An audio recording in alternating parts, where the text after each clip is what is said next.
Hello, my beautiful gemstones. Welcome to Friday night's live intuitive oracle with myself and Ghostdragonzw. It has been a long, crazy day. I'm not used to having doctor's appointments on Fridays because it was always on a Wednesday for so many years. But I switched it up a bit. And I definitely felt the switch in my schedule. You know what I'm saying? I had some pretty crazy, kind of creepy stuff happen while I was at the doctor today. I'm going to talk to y'all about as we go through this stream. Latro, you and the dad jokes. I love it though. A Spanish doctor recently coined a new term for people who are incapable of feeling empathy. You know what they call it? Empeñada. Empanada. I was going to a psychic school but couldn't afford the intuition fee. Where is this coming from? Every fish you catch and release goes home with an alien abduction story? Lotus Girl, no worry, honey. You do you. You know I got you. Josephine, thank you for that. Good morning. It is morning where you are. Good late evening or early evening, I should say, to those of you who are in my neck of the woods. Heather B, what is up, sweetheart? Mama Cindy Lee, well, I'm glad that you're home. Kind of stinky that you feel as though you shouldn't have left. Maybe you mean the doctors felt you shouldn't and then you did, because I think, most of us are better judges of what we should and shouldn't be doing, when it comes to things like that than doctors are, not because of they don't know what they're doing, but because we know our bodies and our energy a lot better than a random person. Darling Deb, what's up, girl? Divine Empathic, hey, sweetheart. I didn't see Bat Mom. Did I accidentally skip her? I'm not seeing Bat Mom, but I do see people talking. Oh, there she is. Sorry about that, Bat Mom. Probably going to be in and out, sick as a dog all week. So many people are. Hang in there. We got you. If you decide that you can't hang around, Bat Mom, and you need a timestamp, I'd be willing to do that for you this week. No problem at all. Mark Halstead, thank you, thank you, thank you. I hope that you get to feeling better as well. Salvador, hi.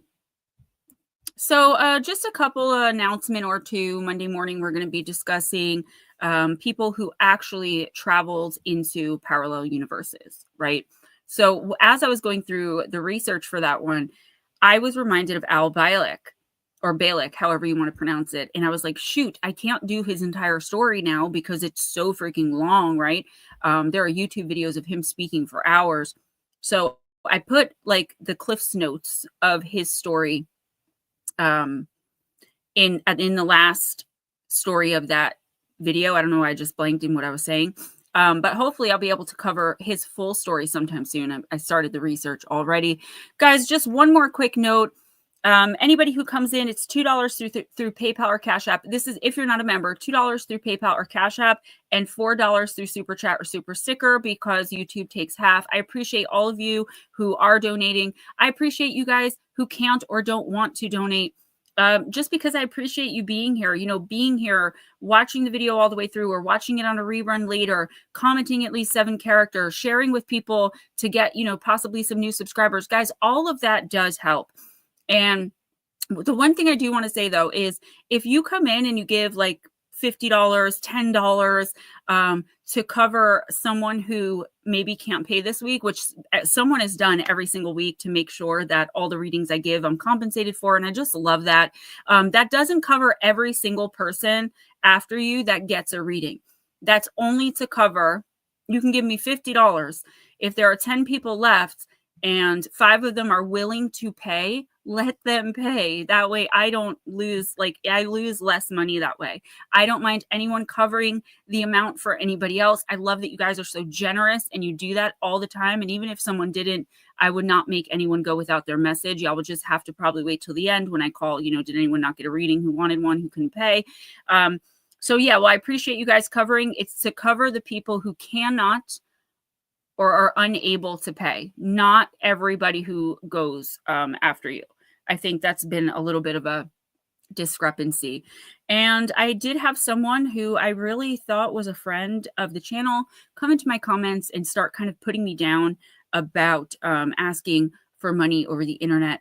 And I was very confused because it was under a post of you know how I do like a picture or two of me, and then I'll do like the little like, you know, feel good meme or saying or quote or something to try to give you guys a pick me up or a joke.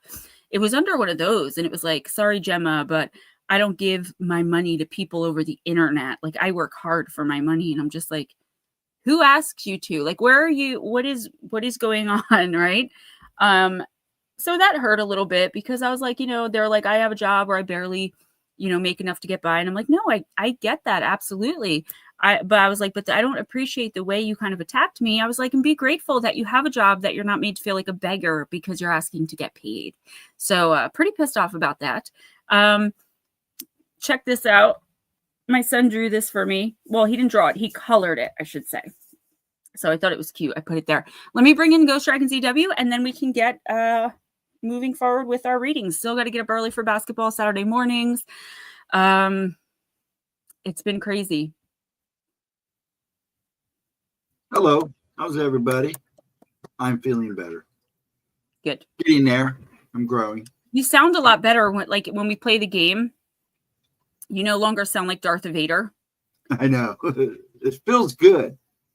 Well, Gemma. cutting back on the old cancer sticks helped. You know, the coffin nails were probably a little bit of the problem, but I also was exposed to black mold for 2 years in an apartment and didn't know it. And that was where that cough came from in the first place. But yeah, I feel so much better. I'm healing. I'm getting better by the day. So. Speaking of black mold, so let me tell you guys a quick story of something that happened to me today. When I go out and leave my house, whether it's to go to the grocery store or to my doctor, I shut myself down, and I go to my doctor every month at a hospital. And it is a hospital specifically for mental health and addiction, but you can go there obviously for anything, but that's their like specialty, right? Like some hospitals are better for cancer hospitals, some hospitals for pediatrics. This one is addiction specialty. It's like one of maybe two, and it might be the only one of walk-in detox clinics in the country. Okay. And it's definitely the only one in New Jersey. What's up, Smooshy Girl? So anyway, I'm rushing this morning. Last night, my son's school called for a delayed opening because of possible icy conditions this morning. Now, my doctor was at 10:30. It's an hour away, and I'm not allowed to really be late. So I have to leave my house at 9. If he had gone to school, he'd get on the bus at 7:55. No big deal. But because of this delayed opening, not because anything was happening, because of the possibility of icy conditions, they did a delayed opening. Surprise fact. There were no icy conditions here this morning. Our steps had like a little sheet of ice on them, but the roads were perfectly fine. So I knew that was going to happen, but I was annoyed. But I was like, whatever, take him with me. Ended up having to take him with me and dropping him off after the doctor appointment at around 12:30. We finally got him to school. But while I'm there, I'm in the IOP section because that's where I go to see my doctor and get my script. And there's someone there, I guess, that had showed up to the IOP under the influence. It happens all the time. I remember going to that IOP 6 years ago. I graduated in December of 2019, and you know, it would happen. People struggle, but they still try to do the right thing, but they don't realize it's not like an AA or NA meeting. Like, you can't do that. You have to give urine. So whatever. And one of the counselors takes him aside to reprimand him. Not in a mean way, but she was kind of like in his face, and you could see the kid. He was a young kid, maybe his mid-20s, and he puts his head down. All of a sudden, out of the clear blue sky, this demon comes from behind, comes like kind of out of nowhere, but like it looked like it could have come from his back, and starts pouring these buckets of, to me, it looks like poop, liquid poop. But when I was telling Ghost about it, he was like, was it like tarish? I was like, yes, that's what it looked like. It looked like tar jumping, just almost comically, one after the other. And as it did, this kid's head just went lower and lower and lower. But here's something that's never happened to me before. I've seen that a couple times. No problem, Roger. Welcome, welcome. As he turns to leave, I see the demon whispering in his ear. And while I can't hear what it's saying, these cartoonish comic book looking bubbles are popping up one after the other of syringes, alcohol bottles, heroin, like all of these drugs and drug paraphernalia. I don't know why I was meant to see that today. It was creepy, very strange. And I knew instinctively, and my guides later backed it up, that that black tar poop stuff was shame, you know, because all the demonic can do is manipulate our minds. It has nothing to offer us physically. And I just feel bad for that person. I came home and got on my knees and prayed for them. I didn't know them, but it just kind of messed me up a little bit. Mother! All right, everyone. Now that I gave you that creepy anecdote for the night, let's get started. And I didn't even see her. Hello, Mother. I did. I just didn't want to disrupt my demon story. It's not often I see them. Well, you see this. You just got to. You got a real treat then, because you see this. You got to see the stuff that I see on a daily basis. Well, no, I would see it, but I block myself from. I'm able to block. Sorry. I mean, I've seen stuff like that before, but never like that intense, like that extensive. Like in church, I've seen really cool, very high vibrational religious things happening. If y'all don't believe in that, that's okay. I'm just talking about my experience. I've seen some crazy things happening, like angels going around with literal bolt cutters cutting chains off people. It was crazy. And I've seen these things. And what's up, Snowdub? And but I've never seen something like out and about that way, and I guess not in a really long time. And I've never seen anything that, like, it was almost cartoonish. I don't know why it appeared, because angels and demons and spirits, they don't have a physical form. They're not physical beings. They just take on the physical representation of what their I don't want to say their soul, but like what their energy is. So yeah, it was very vivid. I'm like, is it dumping poop on him? Like, what is going on? And then I heard in my head, that's shame.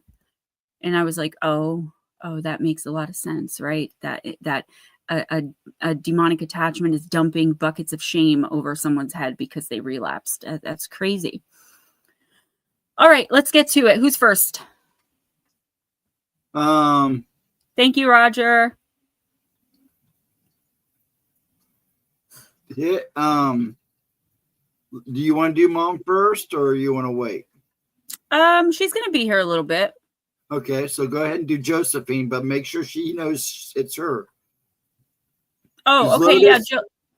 And Latro were actually first, but they're not here. Okay, Josephine, I'm gonna use the Shaman's Dream. Hey, Life with Bobby. Mark, I don't know. You keep messing around the way you are. I think your ability is more with energy work, though, than it is with the spirit. I could be wrong. Why? What happened, Snowdub? How does that even happen? I've been doing this like 5 years. I've gotten threats of strikes, but I've never actually gotten them. And that was mainly because of like music. Like someone played music in their stream. I won't mention any names like Ghostdragonzw.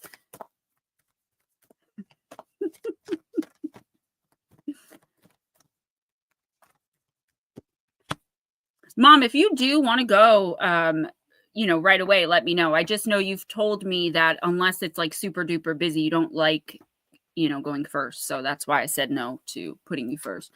All right. Josephine, you got the farther gate, a bold step forward. What's up, Latro?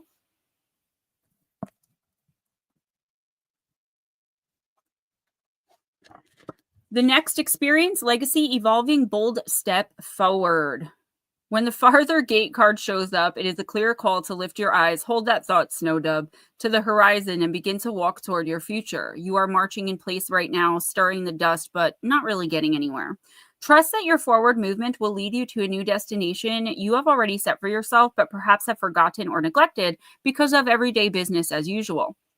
The farther gate comes to you to tell you that an ending is at hand and that you can leave the old behind now. Let it peel away like an old skin you shed. Don't hesitate. Cross the threshold boldly and you'll be rewarded. If you continue marking time instead of moving, you'll miss this opportunity. The gate is open. The next landscape of your life is within reach, but the window of time to pass through it grows shorter and shorter as time ticks by. Do not dally. I guess that means don't dilly-dally. A gift of the farther gate, Josephine, is to bring you to the fullest expression of your gifts, perhaps for the first time. It is an invitation to be a sacred It is an invitation to a sacred passage, a new discovery, and both great challenges and opportunities. It's not a graduation. There are no rewards other than the exploration itself. You have been a farmer for too long, tilling the hard soil that now bears little fruit for you. Time to put on an explorer hat once again. Darling Deb, thank you for gifting those memberships. I do appreciate that, by the way. And guys, I just want to say before I get into I almost called her Ghostafine because I was looking at your name.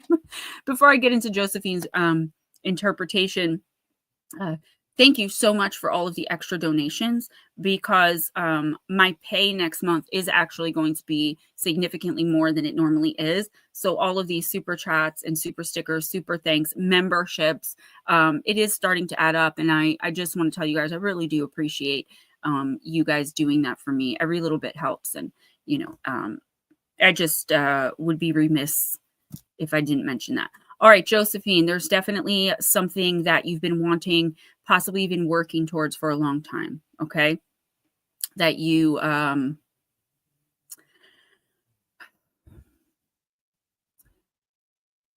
I don't feel like this is something you've been physically putting effort into. Okay.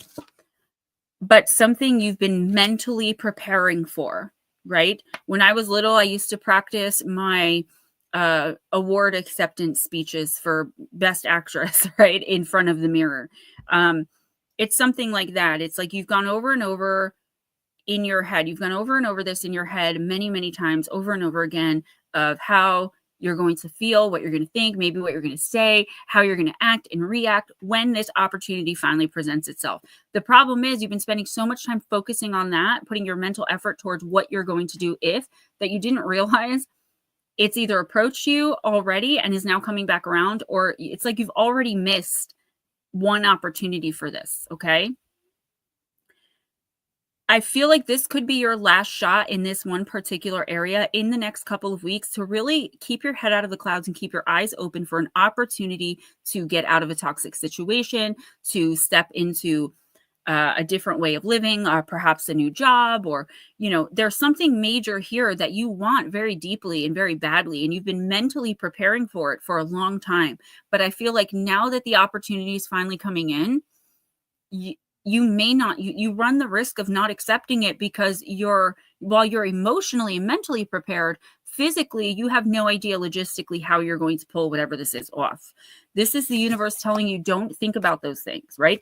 Just take the opportunity as it comes. And I do feel like this is a good opportunity, whatever it is, however it resonates in your life, to let go of something or someone toxic, no longer for you, no longer serving you in any way, shape, or form, let alone to your highest good. Josephine, the only way you're going to succeed in whatever this is by taking a risk, a chance, a leap of faith with the knowledge that the universe has got you. If you decide that, well, I would love to, except let's just take leaving an abusive relationship. Well, I would love to do that, but I don't have the money to live on my own. Then guess what? The opportunity is going to close right in your face because the universe isn't asking you if you have everything you want. It's not asking if you have everything you need. It's saying, take what you do have and follow me. Okay? I want to see what Snowdub got banned for. Liberal meltdowns. Making fun of liberal meltdowns, or were you actually having liberal meltdowns? I don't want to get into politics, guys. I'm just asking a specific question. Who's next?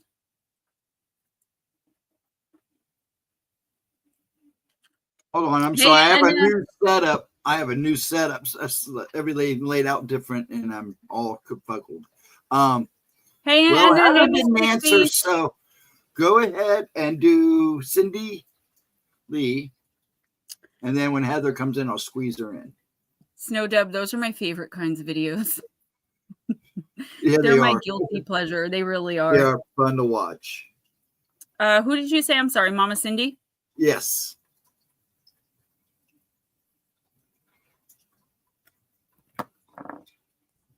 Mama Cindy Lee, I'm going to use Beyond Lemuria.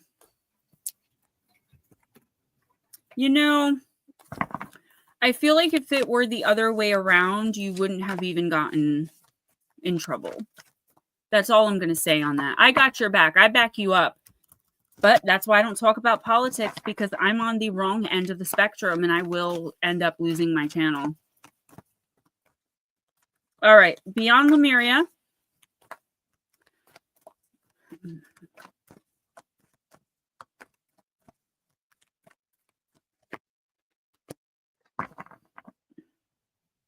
This card is very pretty. I feel like we pulled this last week. Card number 53, the card of transformation. Mama Cindy, Mark, anyone else who's been ailing, I hope you guys are feeling better. I've been praying for all of you regularly. Yeah, Smoochie, we're going to move past it.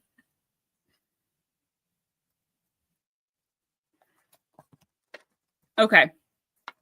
Transformation, self-nurturing, going within, time alone, being present with your feelings, cocooning before the butterfly, being gentle on yourself, and angelic embrace. This did come up, and I only pulled 2 cards from this deck. So what does that say? This might be a collective theme, guys.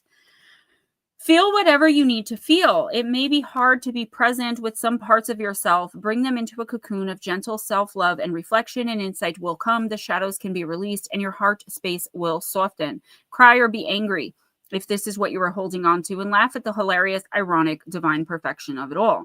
This card beckons you, Cindy, beyond your constructed outer self, where you can delve into the beautiful abyss of your being. Revel in the twilight before the dawn, and let your wings unfurl. I always loved that word, unfurl. I like the haircut. I like the long hair too, but I prefer them neat and tidy. Very handsome. So, okay, Mama Cindy, yeah, I feel like there are some, not just emotions that you are, that, I don't know that, I want to say that you aren't allowing yourself to feel, but that doesn't feel exactly right. I feel like you just feel like I'll get to it when I have time, right? Like somebody calls you and they're like, you know, so-and-so who you knew years ago and were very close with passed away. And like, you want to break down, but you're like, got to go to work, got to take the dog to the vet, got to go pick up my medicine, got to go visit this person. I'll deal with that later. And then like later never comes. It's like you're putting all of your feelings, your deepest emotions on the shelf to just go about your business, because you don't have time to stop and really smell the coffee or feel the feelings. This is the universe telling you that this is building up and causing you in some ways to be physically ill. This emotional buildup in you is causing physical sickness in some small way. I'm not saying it is the cause of everything that might be wrong with you physically, nor am I a replacement for an actual medical doctor. What I'm saying is spiritual dis-ease oftentimes will lead to physical disease. And that is what's going on here. A lot of the little aches and pains, and possibly even I'm getting some numbness somewhere in your body. I don't know, toes numb, back of knees numb, fingers numb. There's some numbness, like, oh, my arm's asleep. A lot of that has to do with not releasing our emotions. And I feel like also you have this thing about you that so many light workers and all empaths do, where we've got to be strong for everyone else. So while the whole world is melting down, we've got to almost martyr ourselves and take the burdens on us so that nobody else has to feel the pain or suffer. And God forbid if someone should see us feeling pain or suffering, right? The problem is this can only work for so long before your body really does start to break down and the physical illnesses become more and more. This is the universe telling you in the next 2 weeks, sit with your emotions. And if you're like, Gemma, I don't have time for all that. I get it. But just hear me out. Take a minute, 1 minute to be like, I really feel sad about that. And if you start crying, let yourself cry. You don't have to explain yourself to anyone. You don't have to go full Selena Gomez on people. You can just keep it to yourself. And sorry, you guys knew I had to talk about that. Just keep it to yourself and allow yourself to feel it. If you're walking around throughout the day and like you're having a great day and you're feeling happy-go-lucky and friendly, and then all of a sudden out of nowhere you like want to snap, you're angry, stop and be like, okay, this is being emotionally mindful, guys. And we should be doing this and being emotionally and energetically aware of our emotions and energetic vibration at all times. Stop and be like, whoa, where is this coming from? More than likely, it's either something you've suppressed for a really long time, or you're picking it up from some outside source. in the next couple of weeks, I'm not saying you might get bad news. I feel like this is already happening. So it's not like some new trauma or pain coming in that you're suppressing. This is already going on. And that's why your spirit team is bringing it to your attention. It's time for you to face what you've been burying, to say what needs to be said to whomever it needs to be said to feel what you need to feel and to release it. You know, you're just holding way too much in. And I feel like you are doing it because you've got to be strong, right? But, you know, there's only so strong you can be outwardly while you're breaking down physically, mentally, emotionally, spiritually, and psychically on the inside. All right. So whatever emotions come up this week, understand what they are, where they're coming from, why, and just move through them.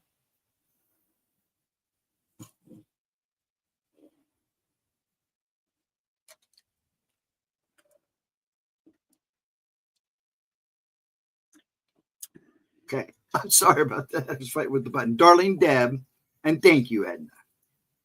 I kind of like my long hair, but but when I got out of the hospital, it was so nasty. It was just like straw for some reason. And no matter how much I washed it, I just couldn't get that lushing, lovely Steven hair that I had once.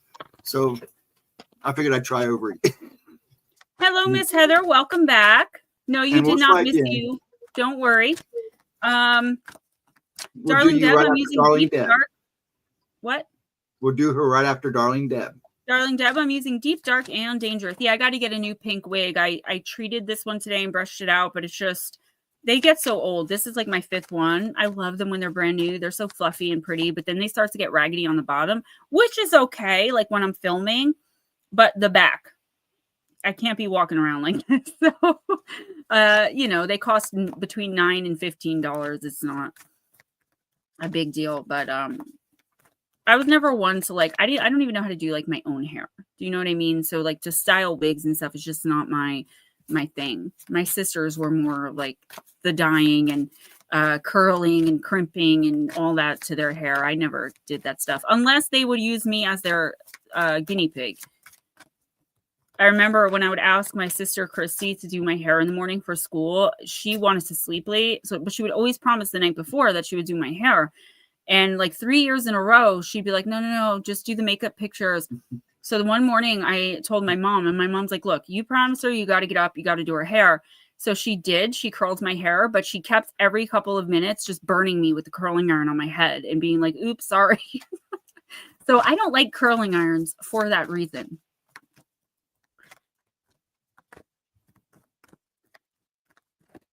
All right, darling Deb, you got Hecate, the card of illumination.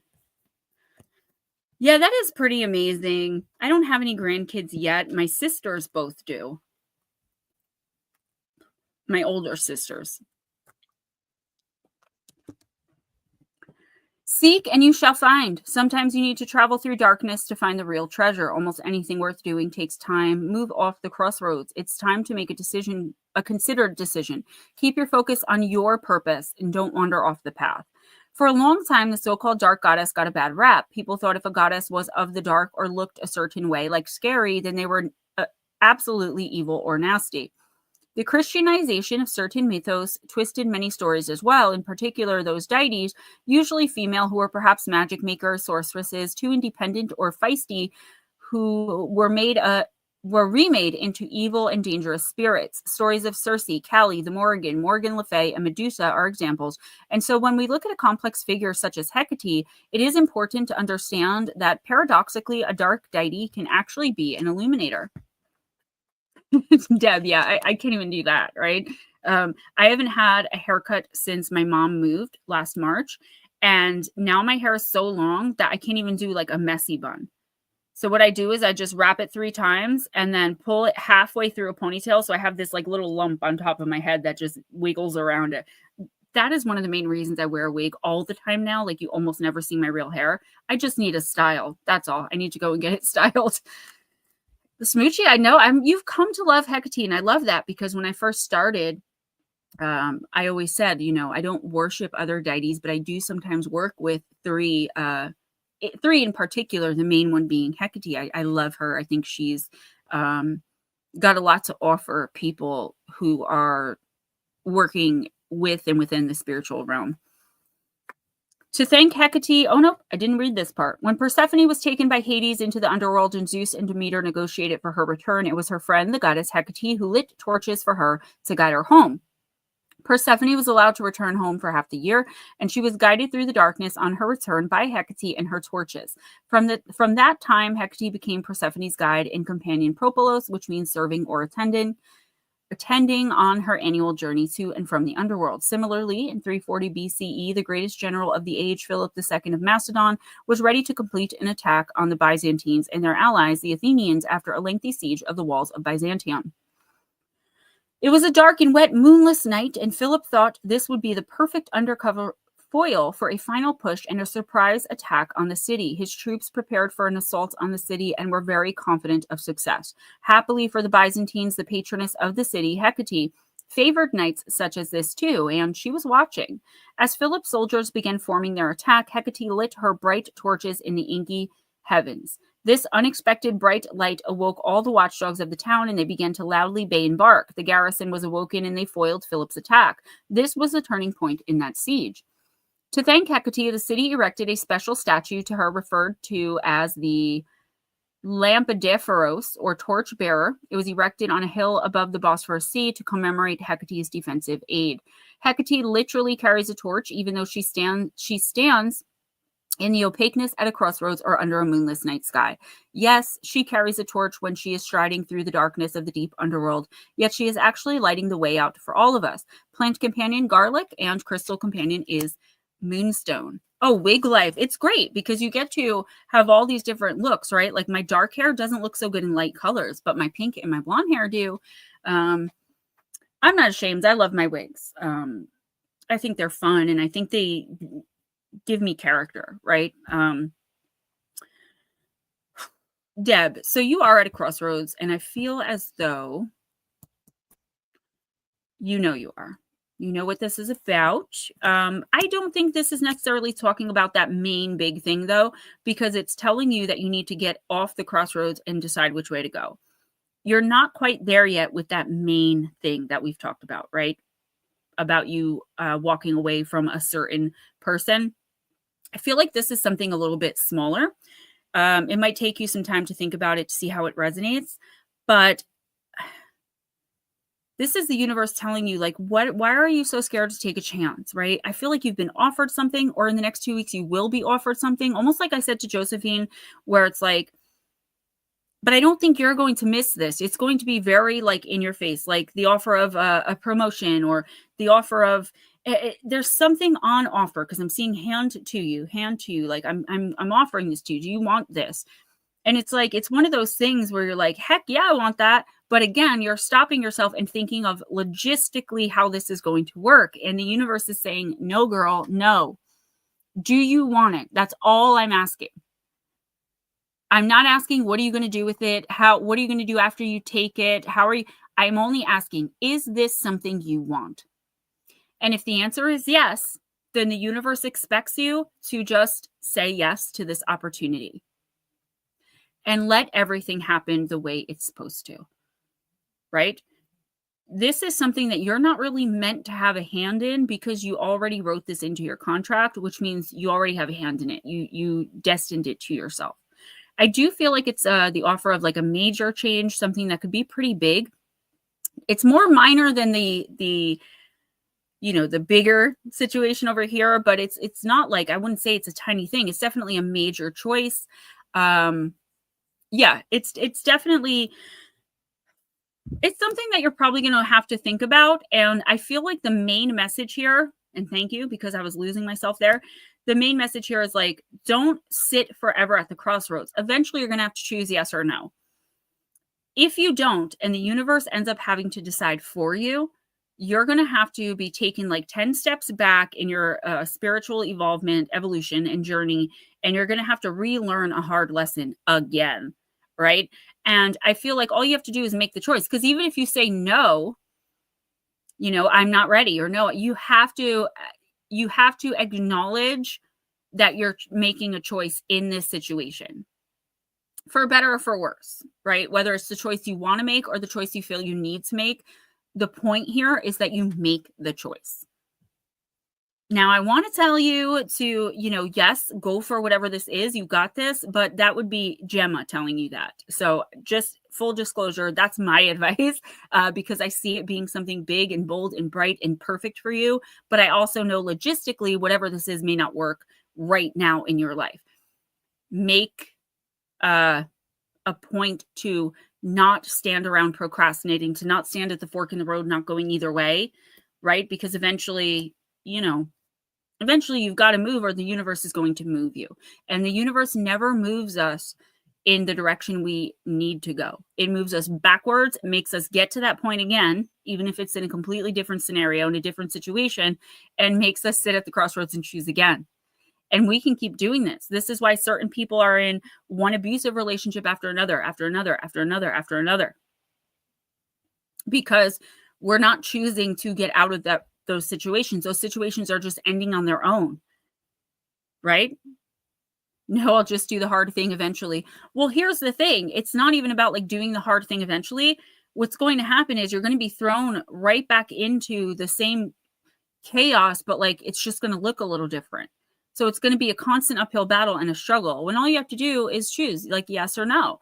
And if you choose yes, the universe is going to keep giving you offers and opportunities to be able to move forward in the right direction, in the direction you chose. But if you don't choose anything, I'm telling you, it is not going to be beneficial for you in any way.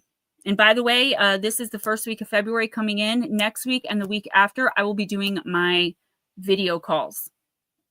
So not just for you, Deb, there were a couple people who asked when I was going to be doing those again. I'm just doing them for the 2 weeks, and I'm going to take some time off from them, but little by little, I'm reincorporating them. Hey, Love Bug. Yeah, darling Deb, if you feel yourself like getting an opportunity and not knowing what to do, message me and we'll talk through it and you'll make the decision, because it's, I do it too. I can't say anything to you about it because I'm like the queen of this. But it's definitely not going to be good if you don't decide at all. Who's next?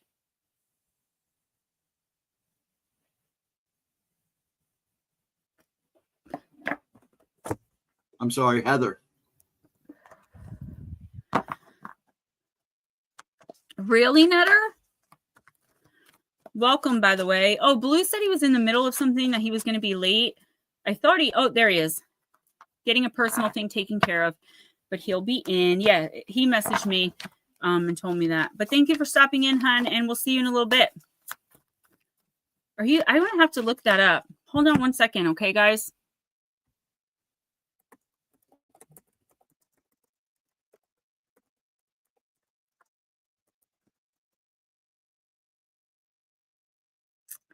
Wow. A small plane crashed into several homes in northeast Philadelphia, causing an explosion and fires in a residential neighborhood. 2 people were aboard the plane and injuries were reported on the ground.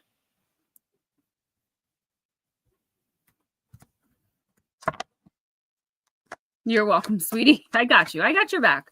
I may take forever to get back to you, but I will eventually get back. It's all these plane crashes, man.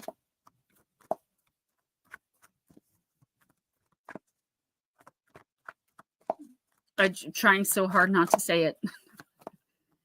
Gemma.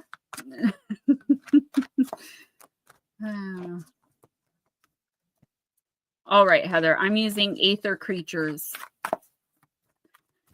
Mama Cindy, I have ideas, but they're not ones I'm willing to express on this channel. I'll just pray for the family members of the deceased and, pray that it stops happening.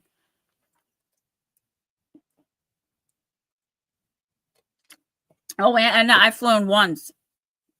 And I know my mom's never flying now. My mom's never flown. She's always been scared. Recently, like a couple years ago, I was talking to her about it, and I got her to say she might.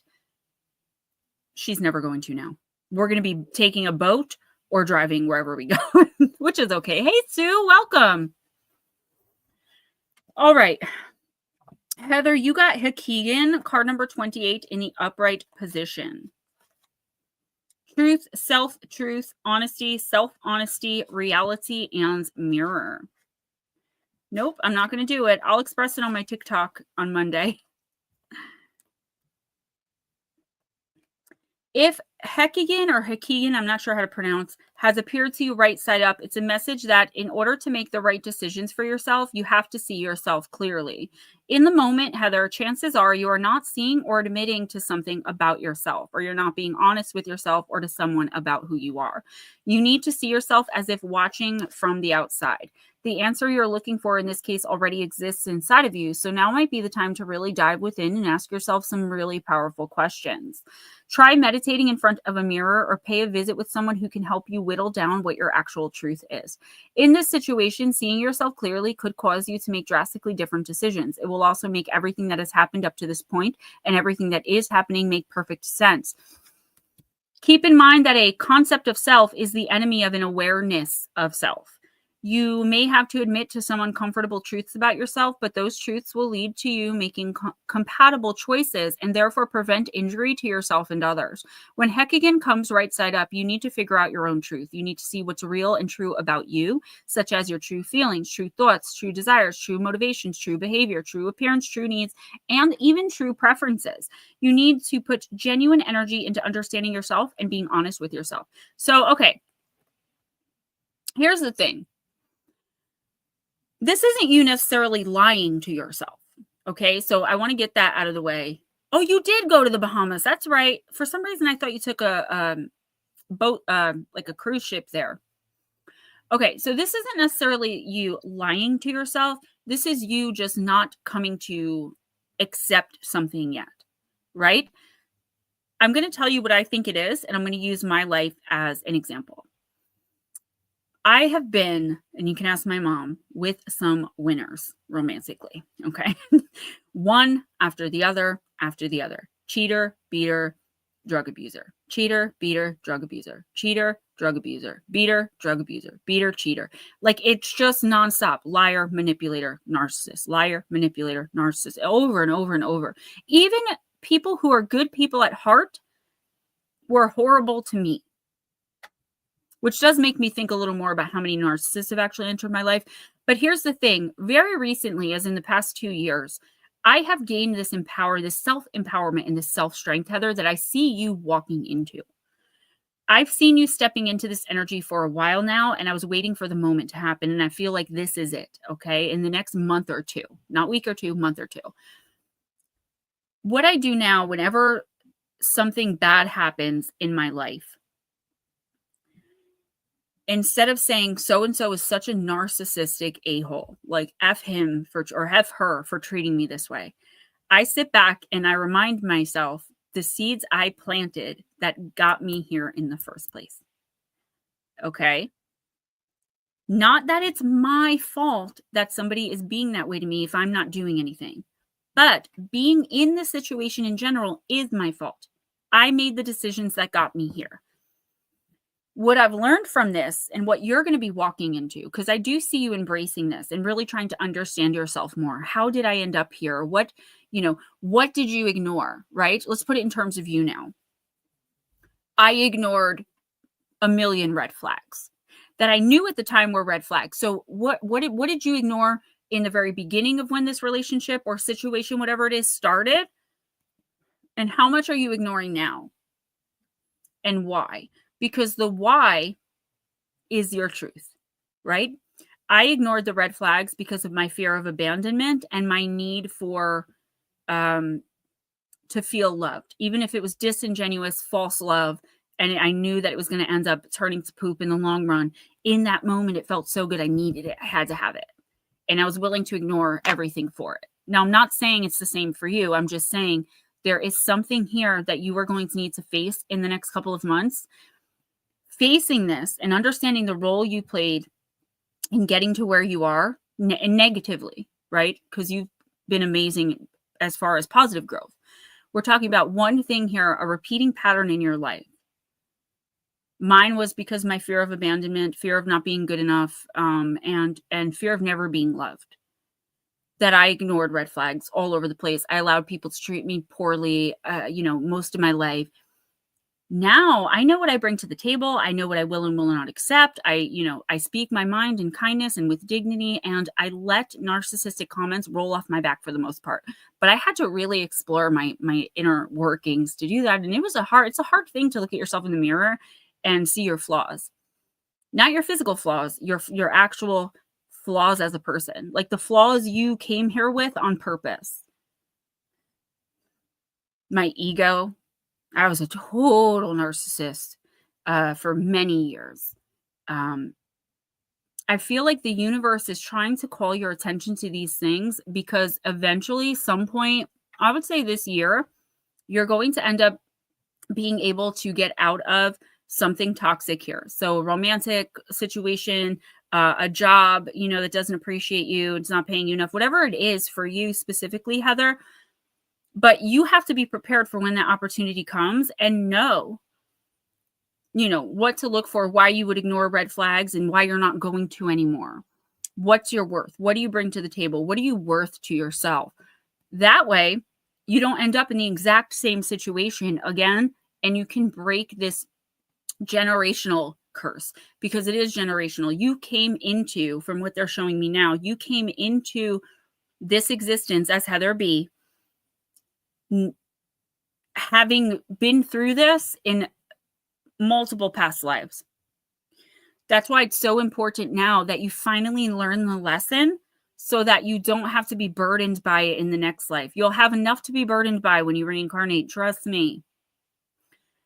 This is something that the universe is saying it needs to end. Like, you've been through this enough. You're ready. You're spiritually enlightened enough. You're powerful enough. You're in your power enough that you should be able to really deep dive into yourself. Look at yourself as though someone else said, tell me my flaws. Someone you don't like, right? Says, tell me everything you hate about me, no consequences. I would jump on that opportunity, right? I would do it in kindness, but still, do you know what I mean? Treat yourself in that way for a moment and just be brutally honest. Write the stuff down. Nobody has to see it. Nobody has to know. But you have to do this for you so that you can break whatever this generational bond or curse is, because you are chained to it. Once you do this, whoever is playing a role in whatever this is, a negative role, they're going to be completely obsolete in just a matter of time. Heather, you got this. You can do this. I totally see you being able to do this little by little. Maybe not all at once. Like, here's 50 flaws about myself. 5 things that you think you constantly and consistently do wrong in romantic relationships or employer-employee relationships, whatever this relationship is. And then as you go to do them over and over again, catch yourself. You're not going to be perfect. You're not going to stop doing these things overnight, but eventually you will stop doing them. It took me 2 years and I'm almost done with like all of them. For the most part, I will catch myself before I throw something against the wall. I will catch myself before I slam my feet down and start screaming at the top of my lungs. Am I perfect? No, but I catch myself 99.9% of the time because I've done the inner work. And that's what the universe, why the universe is showing me my journey, my process, because it's very similar. It's similar. I mean, very similar, very much. Same thing to what you're about to go through.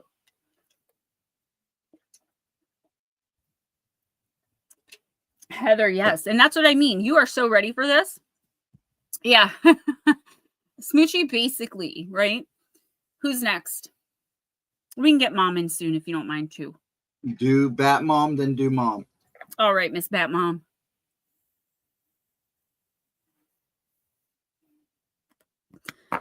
Oh, bye. Latro. My first real relationship started when I was 15, and I had 2 babies by the time I got married on my 18th birthday.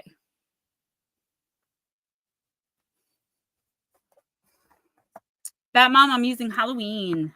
I know, Mom, your hair looks so cute too. You had the cornrows in. Oh my gosh, Aunt Edna says, I still remember in 82 when a plane hit the bridge my ex went over every day for work. Tons of snow and no cell phones back then. It was terrifying. Yeah, I bet. Heather, you got this. I don't even feel like this is going to like come up again. right? Because like if somebody doesn't take the message, 6 months will come and I'll get the same message and I'll be like, hey, didn't we talk about this before? I don't see that happening with you. I really think that you're ready for this. You are so powerful. Like if you could see your energy the way I see your energy, you would never struggle with the decision in your life. Like you are just so like people are going to be and probably are immediately attracted to you. Most of us are like this, but like want to immediately tell you their life story, right? And you're like, I just am ordering a coffee, right? But like it because you're strong and powerful, and don't let anyone tell you you're not. I had this experience the other day. I was filming a short. It was the 1960s. I got you, Mom. Yeah, you're next. The 1960s creepy Barbie commercial. So I'm practicing, the little thing, and I have to do it over and over again. The shorts take like 20 seconds, but that one was like 60 seconds, but it takes me sometimes 15, 20 minutes, doing it 100 times before I get it to where I am happy with it. So they walk in and they go, I said, you interrupted me. And I immediately turned it off because I knew this person hates my job, hates what I do, and would only have something negative to say and make me feel bad about myself. So I said, well, and they're like, fine, I'll just leave. And I was like, no, I'm just kidding. Like, what do you need? And they were like, I came to say goodbye. And I was like, oh, okay, bye. They're like, what are you doing? I was like, I'm working on a short. And they're like, oh, great. And I was like, do you want to hear the audio? So out of that 50-second audio, they listened to about 9 seconds, said, that's really effing great. Real cool. Stormed out the house, slammed the doors. And you can ask Ghost Dragons and even Blue Crossroads, like the whole day I kept watching that short going, did I do something wrong? Was I sexually provocative in any way? It messes with you. All right, Bat Mom and then Mom. Your new customer sharing. Smoochie, whether you like it or not, you're one of us. You're not technically the black sheep here, right? We get it. Yeah, but then I called the person later on. I said, you know what? I'm not going to say to them, please don't be mad. I didn't do any. I'm not going to do that. I'm going to stand my ground knowing I did nothing wrong. And sure enough, when I called them hours later to talk to them about something else, they didn't bring it up. They weren't angry. I feel like they just wanted that reaction, like that emotional reaction. And I had to really stop myself from running after them and going, wait, no. Like I wasn't doing anything wrong, I swear. But they knew that, right? There was nothing wrong or provocative about that short. It was a creepy Barbie commercial from like the 70s.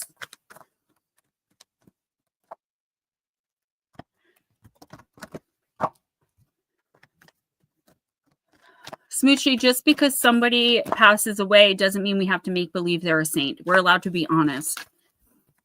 I hate when people are disingenuous. Like, if somebody passes away, and Bat Mom, I'm sorry, I will get to you 1 second.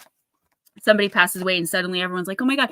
It happens on all the murder shows, right? My mom and I would talk about this all the time because we watched that stuff together. And we'd be like, how come nobody ever comes on? It's like, well, she was a real B word. I'm sorry about what happened to her, but, I'm not surprised. You never hear that. It's always, oh, she lit up a room. Whenever she walked into a room. Finally, one day I did hear someone say it. She was a real B word and she got what she had coming to her. And I was like, whoa. And it wasn't the killer that said it, right? And I don't like that. I don't want people to worship me when I pass away. I want people to remember me fondly, but I am the a-hole in a lot of people's stories, right? If people are being honest about the way I treated them and the relationships and friendships that I've had with them, a lot of people are not going to have fond memories of me. I don't want them to come to my funeral crying and screaming at my coffin. I want them to be honest about how they feel. I don't want them to tear it up, but you know what I mean? It's so disingenuous to pretend somebody was a saint just because they passed away. Bat Mom, you got Ghost, and it is the card of regrets.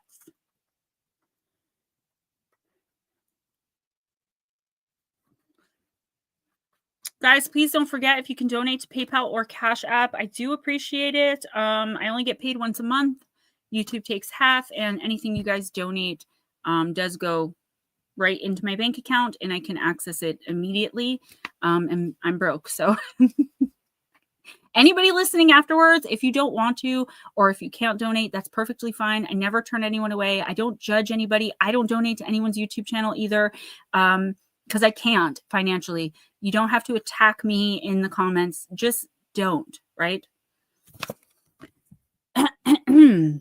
Miss Batmom, like smoke rising from the ashes, a mist from the sea, the dead they are watching, they have come to haunt me.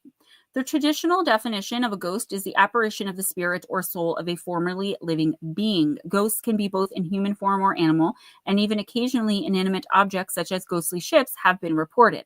The belief in spirits and ghosts is extremely widespread across time and cultures, and different words such as spiritus, wraith, phantom, and shade have been used to refer to them. I can't imagine calling a spirit a shade, right?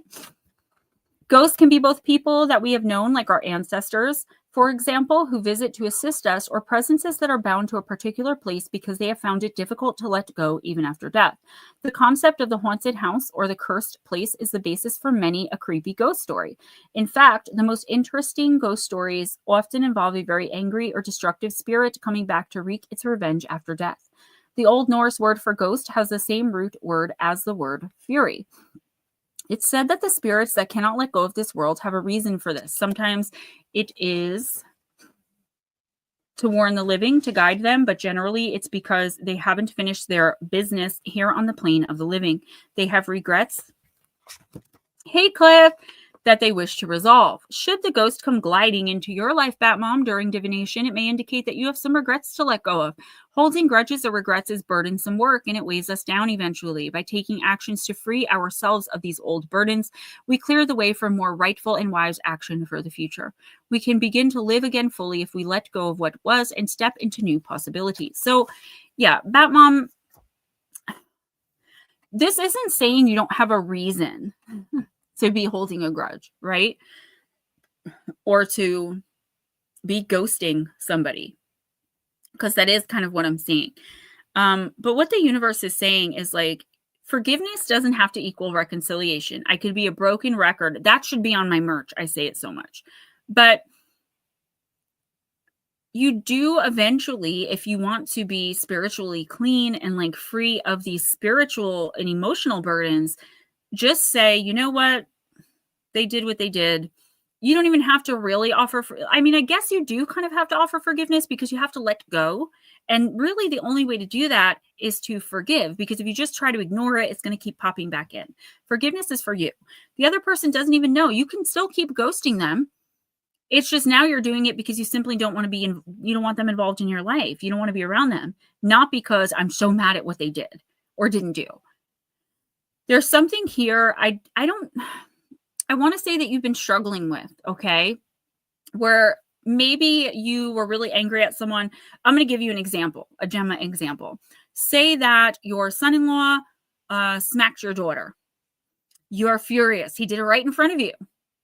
Your daughter was furious. Y'all called the cops. Y'all went through the whole rigmarole. And then 3 months later, she walks back into your house with him. She's forgiven him. He's been let off the charges, and everyone else around has forgiven him. You're like, F no, I'm not ever going to forgive him. Hear me out. Forgive him, but you can also put the boundary up. You're not allowed in my house. Right? Let your daughter, at that point, in this situation, I'm not saying this is what's going on. You let your daughter know, you can always come to me, but he is not welcome here. Maybe one day I'll get over it. Maybe I won't. You have a grudge that you're holding that I feel like everybody else has kind of managed to let go of, probably including the other person. But I think whatever this was hurt or damaged you so badly that it's going to be hard for you to release it. But this is the universe telling you, like, this is for you, for your spiritual growth. And also, we don't need these burdens. They literally hang on our energy, right? Like, imagine it as like each grudge you're holding is a heavy sweater. And the more you forgive, even if you don't forget, even if you don't reconcile, a sweater comes off. You're holding on to several. We all are. But I feel like there's one that like you almost have to get over and get through. because you do think about it a lot. It's almost like torturous to you. Somebody did something really wrong to you or to someone you love, and you're thinking like, this person doesn't deserve my forgiveness. No, maybe they don't, but you deserve to forgive them. All right. Again, you don't ever have to be around them. Ghost them. Literally, the card says ghost them. But you cannot keep, wearing the same sweater. Never mind a different sweater for each grudge. This is like 15 sweaters for the same grudge. You've got to release it, baby girl, because it's doing nothing but wearing you down, dampening your energy, suffocating you. This isn't going to be something easy where you're just going to be like, you know what? I'm letting this go now. I forgive. No, you're going to have to work through this. And I feel like it's going to take you a couple of months. It's going to be a slow process. But that's the last time, once you're finally doing this and once you're finally through it, that will be the last time this person lives rent-free in your head. F them. Seriously. I don't know what exactly they did, but I see it was really messed up. Again, with the garbage person energy, not a literal garbage person. I mean, like a garbage. Never mind. You got this, Batmom. You can do it. You're so much better than allowing this person who did you so dirty and so wrong, or did someone you love. So I feel like it was right on you, but either way, did someone you love so dirty and so wrong, like to let them hang all on you like that, on your energy. Think of it as like every time you think about how much you hate them or bring up how much you hate them or give them any energy at all, aim towards them, mental, physical, emotional, or spiritual energy, you're giving them $1,000. You don't want to be giving them $1,000 several times a day.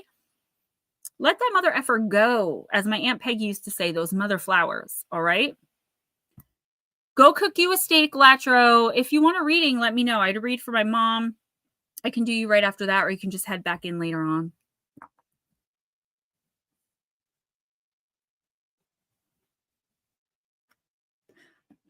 Mom, I'm going to use, what's up, Nut Slap? I'm going to use Deep, Dark, and Dangerous. RJ loves steak. He went for a little while where he didn't eat it, but he eats it again now. He always tells me, Mom, just one little suggestion. Don't make it so chewy next time. I'm like, okay, so I'm overcooking the steak, clearly. I think I finally figured out how to do it. I got to cut like London broils into 4 pieces and fry them in oil.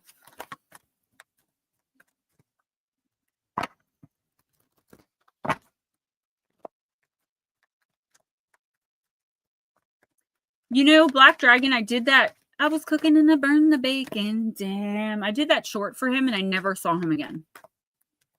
Ooh, Nuts Up. That's a good idea.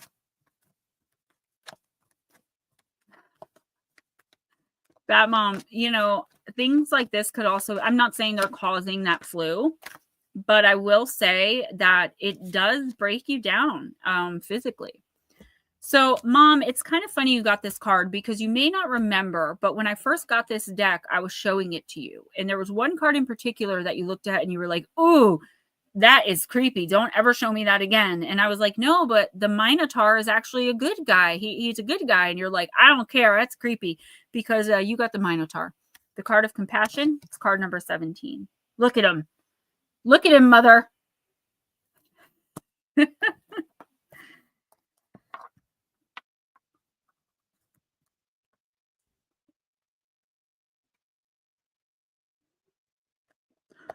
I'm going to try that. Can I use margarine or it has to be like butter?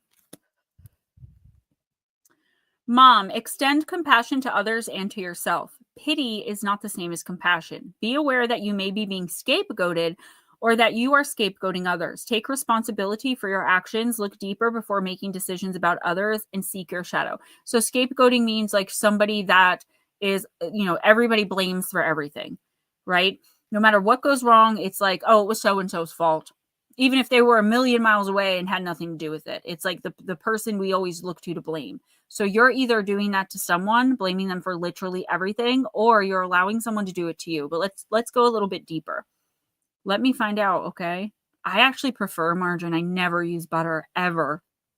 But I will if I'm going to cook a steak now. I'm going to try it. Mom, when we think of the Great Bull of Crete, we often think about the frightening, violent creature in the labyrinth and the hero needing to overcome it. Yet the shadows in this story is not the creature, but those around him.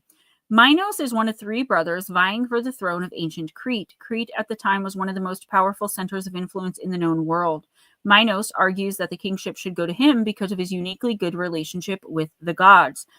He states that all he needs to do is ask the gods for something and it will happen. Now, the story gets a little graphic, guys, so pay attention. To prove this, he performs a ritual and prays to the sea god Poseidon, asking that a bull come from the ocean. He promises that this bull will be sacrificed back to the god as a thank you. Amazingly, a bull walks right out of the ocean, a magnificent white bull, perfect in form, dazzling everyone on the beach. Minos is given the kingship and he becomes the ruler. However, it's here that he makes his first mistake. Minos thinks the bull is so beautiful that he decides to keep it for himself and sacrifice a lesser bull to Poseidon. Everyone knows that an animal marked for sacrifice to a deity isn't to be kept for oneself, as this is hugely insulting to the gods. Poseidon is no exception and punishes Minos for making his punishes Minos by, okay, are you guys ready? Making his faithful wife Pasiphae fall in love with the bull. Pasiphae mates with the bull and births a baby she loves, but the baby has the head of the bull. There is outrage in the kingdom, and the child, the Minotaur, is eventually placed in a specially constructed maze below the palace. He lives there lonely for the most part, but is visited by his sister Ariadne and mother occasionally, but until his father is yet again changes things. Minos' other son, Androgeos, is killed in Athens. In his revenge, Crete attacks Athens and wins, imposing a penalty. This penalty is that every 9 years, some say every year, Athens must supply 7 young men and 7 young women to be given as a sacrifice to the Minotaur. A boat with black sails is dispatched to carry these young people to their deaths. It's not spelled that way, and no, the queen is Pasiphae. Hey, Julie girl! This goes on for 3 sacrifice cycles until the Athenian hero and son of Aegeus, the king Theseus, decides to kill the Minotaur and just put a stop to the sacrifices. Theseus tells his father that if he is successful in defeating the Minotaur, he will fly a sail of white instead of black. Theseus meets Ariadne, the Minotaur's sister, and they fall in love. She agrees to help him make his way in and out of the complex labyrinth to kill the Minotaur. She shows him how to leave a trail by unraveling a ball of wool behind him as he goes. So the sister, Ariadne, and the mother are all the Minotaur has in the world that love him and treat him like human because he is half human. He can't help the way he was born. It wasn't his fault. It was a curse because of his father's sin. Okay? Think about this. Ariadne falls in love with Theseus and basically hands her brother, who loves and trusts her, she's one of 2 people in the world he can love and trust, hands him over for love. Girl, bye. Theseus meets the Minotaur and kills him and frees the other prisoners. He sails back to Athens in triumph with Ariadne and her sister, but forgets to raise the white sail. King Aegeus, on the lookout for his son's ship returning, sees the all-black sails and presumes his son is now dead. He unalives himself by throwing himself off a cliff into the ocean. Another death added to this pathetic tale. It's worth remembering the Minotaur did nothing wrong and wasn't inherently evil. He was the product of family trauma and the scapegoat of the bad behavior of others.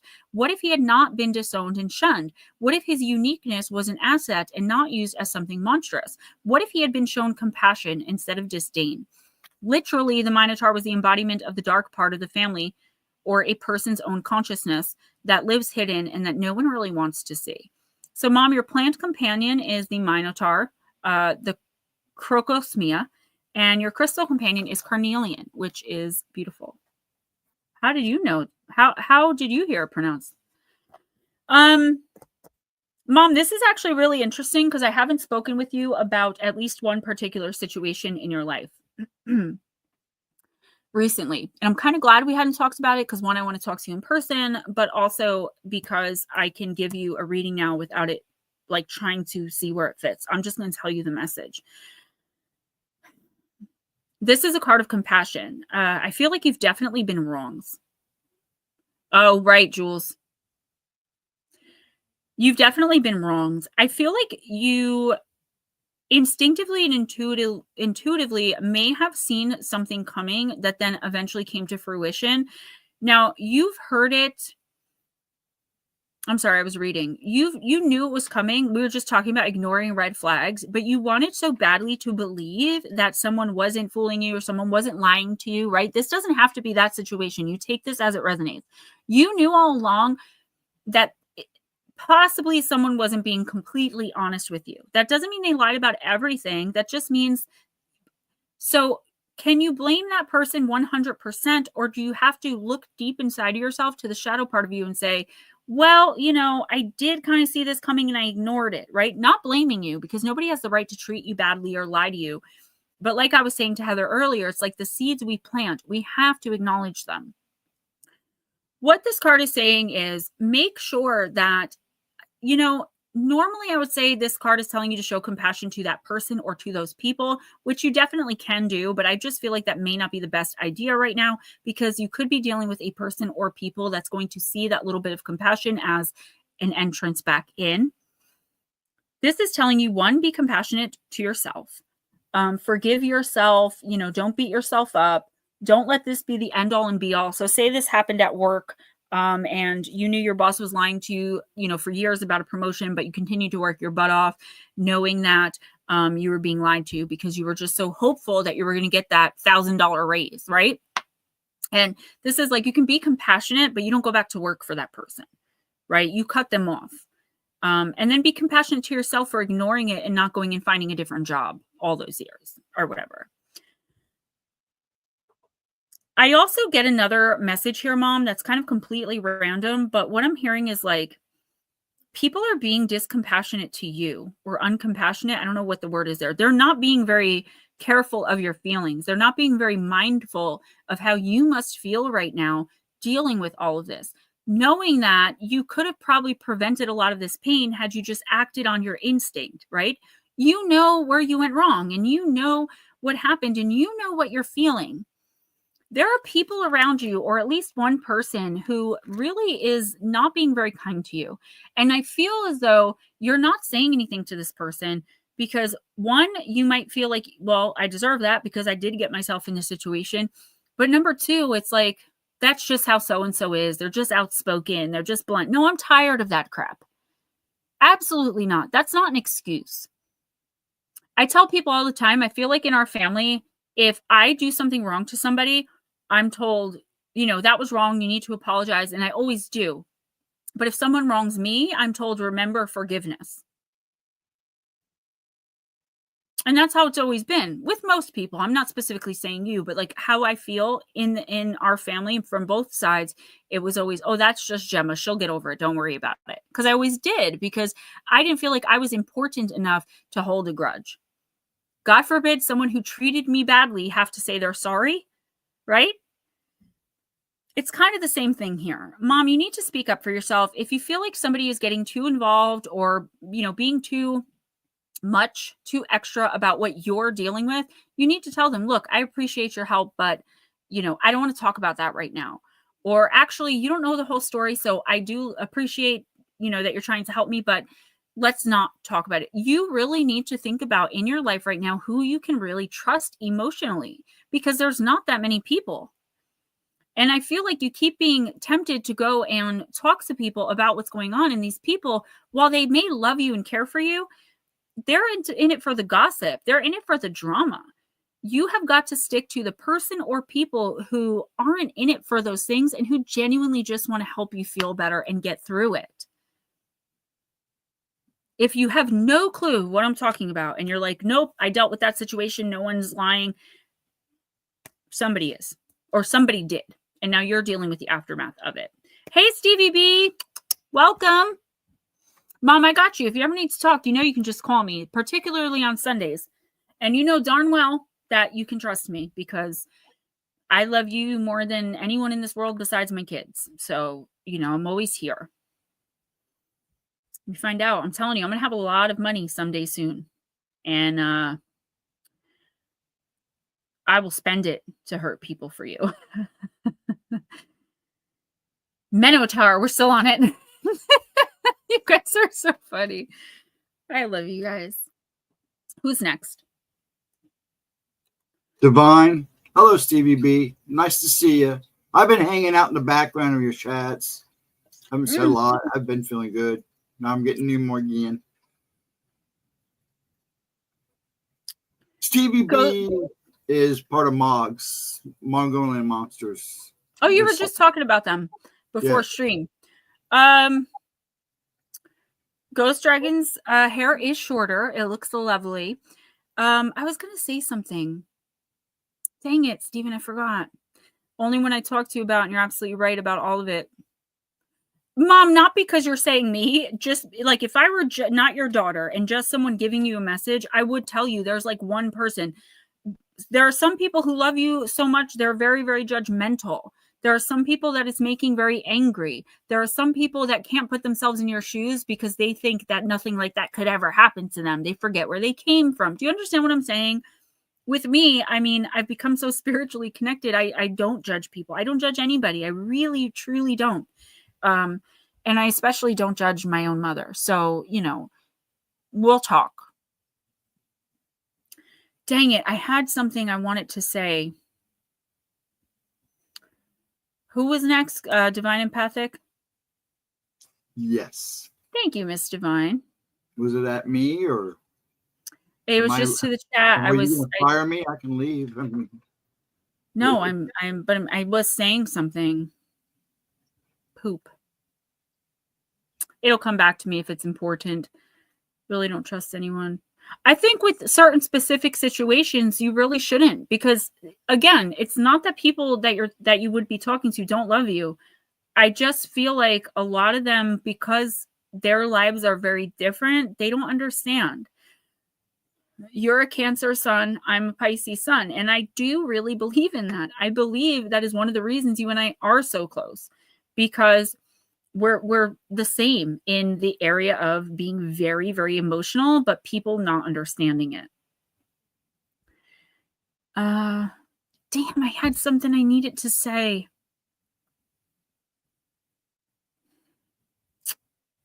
It'll come back to me. All right, Divine Empathic, I'm using Oracle of the Radiant Sun.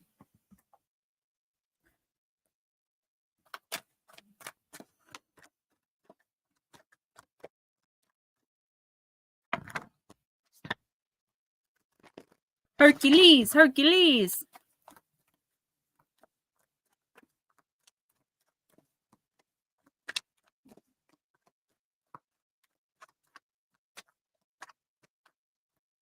All right, let's see. Nope, I need one, please.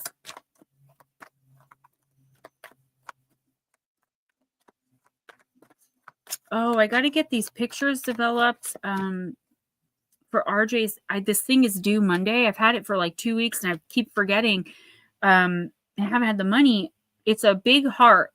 And the assignment is for Valentine's Day to find pictures of you with members of your family and cut them and put them in the heart to make a collage. He's the only one who hasn't turned his in yet. But I have to get pictures developed because I keep everything on my phone. I don't really develop anything. All right, Miss Divine. You got Mars in, I believe this is Virgo, and it is the card of authority.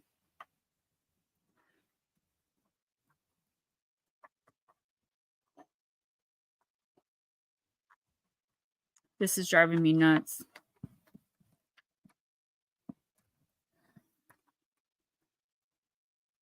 Mars, Mars, Mars in Virgo. Here we go. Oh, it's not Virgo. I'm sorry. It is Capricorn. I get the two confused because Capricorn, if you look, looks like a V. And I always just think V for Virgo. Life with Bobby, absolutely. I've never been so proud to be weird, right? I'm off kilter. I see strange things. I know things a lot of the time, but it's like I've found my tribe. I was telling one of the counselors at the doctor today, I was just talking to him and I was telling him, like, I've found my people, right? And no matter what else, like I have this and this stream, I say it every week, it always brings my energy up. I always feel so good afterwards. And there's never a time where I'm like, man, I should have never done that, right? Like every week I'm like, oh, I can't wait for Friday. I can't wait for Friday. I wish I had more time to do more. Now, one thing quickly, Divine Empathic, I know that you have a meeting, so hold on one second. I am going to be going live and doing mediumship and musical mediumship readings on TikTok. I know a lot of y'all don't have TikTok, aren't interested in TikTok, don't want TikTok, even if it is just to support me. But if you do have it, look out for those notifications. They're going to be coming through YouTube Shorts. And if I can post on TikTok, I'll find a time during the week that works for me. I'll go for an hour or two, see how it goes so I can earn money that way.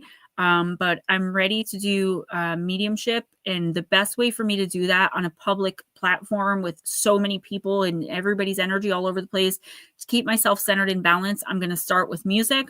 As I pull someone in and start giving the messages, I'm going to go with automatic writing.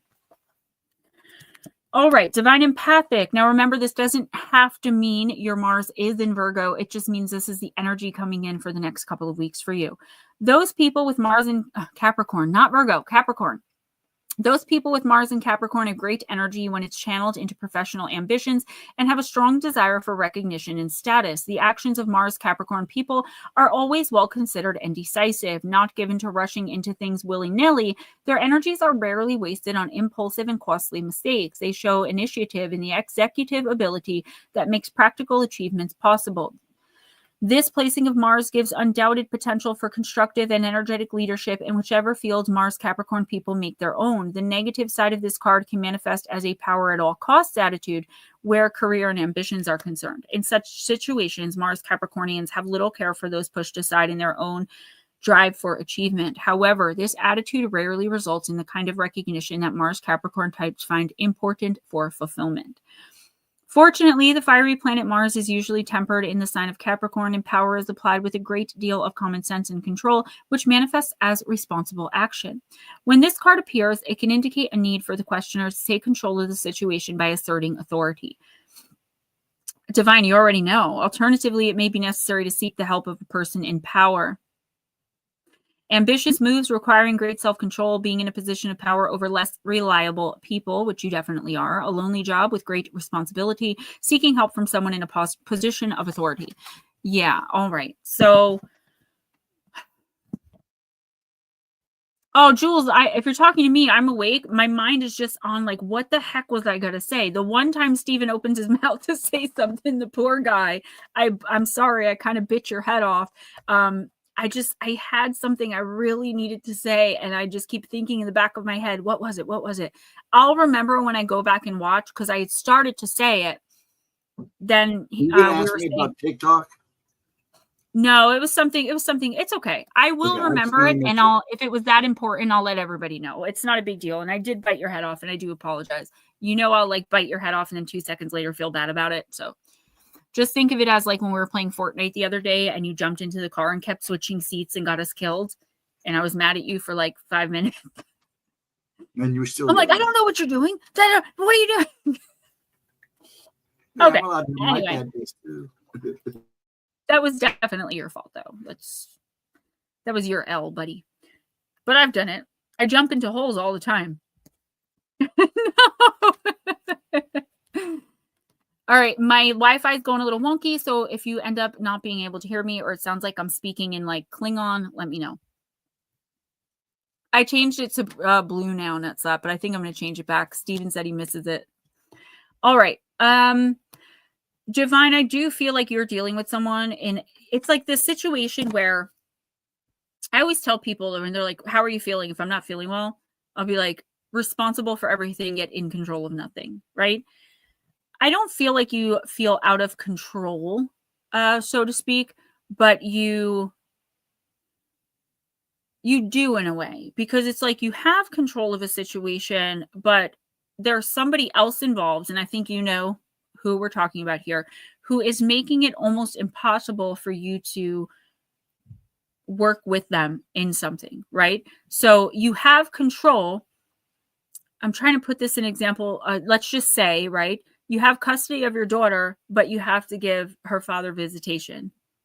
but her father's not responsible or reliable. I'm not saying this is fact. I'm just using it as an example. So now you have the control, but you technically don't because you know what I mean? So now you have to be stuck working with this unreliable, very selfish, toxic person, which I'm sorry, but he is. Stevie B, thank you so much for coming in and checking us out. And if you want a reading next time, just let me know. Or if you want one now. This is the universe telling you, you get to that point, like we talked about last week, where you have to decide what's best for her. Is it this constant back and forth and in and out that you're being kind of forced to put her through, but also that in your heart, like you want her to have that relationship. But at the end of the day, it's not on you. It's on him. And you need to let go of some of that guilt or whatever type of feelings you're feeling around this because he's not showing up like he's supposed to. That has nothing to do with you. And it's okay to feel bad for your child, right? But that's not the same thing as taking it on yourself and blaming yourself because you kind of have no choice here at this time. Now, I'm not saying you should get a lawyer or anything like that, but I'm telling you the universe is saying you may have to get a professional to help you make some changes in this arrangement if it's not working for you. It is not for you anymore to have to suffer, struggle, even compromise, okay, with this person who is not living up to their own responsibilities. Now, if they're trying very, very hard and really putting in the effort and they have a little misstep, that's a different story. But if that were the case, you would not have pulled this card. Something's going on here where you're going to end up needing to get a lawyer. If you've got to go to legal aid, figure out, I would start planning now. Not that you should have to pay anything now, but like start planning because this is all going to fall apart. This person is simply not ready. The road to hell is paved with good intentions. His intentions might be good and pure, but honey, he's not being responsible. I just keep hearing irresponsible, like over like a broken record. So you need to make sure you have full control now. You have the custody control. You're trying, you're forced to through custody order or whatever to relinquish a little bit, or you're just doing it out of the kindness of your heart. But now someone is taking advantage. Like, oh, she's just going to work with me. For example, say that he's got to pick your daughter up at 5 on Thursday night. He shows up at 10. No apology, no explanation. Just, I know my rights. No, dude. No. Boy, bye. No. Gemma's 100%. I wanted my kids to have a relationship with their dad. You have to remember, if the father doesn't want a better relationship with the child, that's on him and you can't change it. Bad mom, absolutely. And even if the father does want it, if they're in a position like, for example, they're actively in addiction or they're violent, where do you draw that line?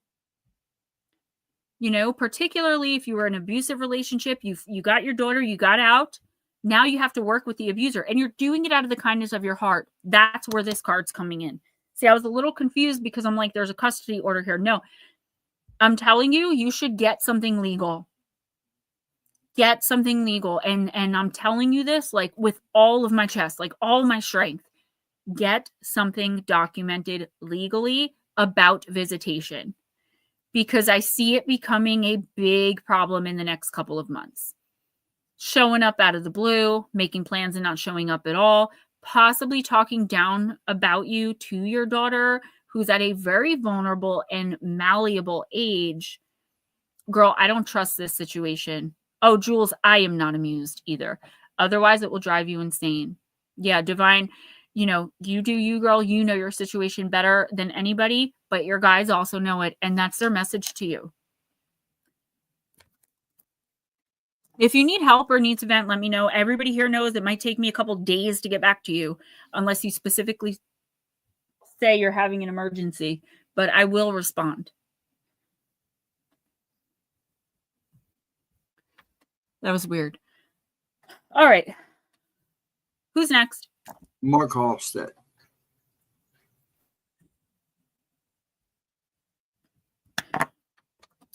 Mark, I am going to use angels and ancestors.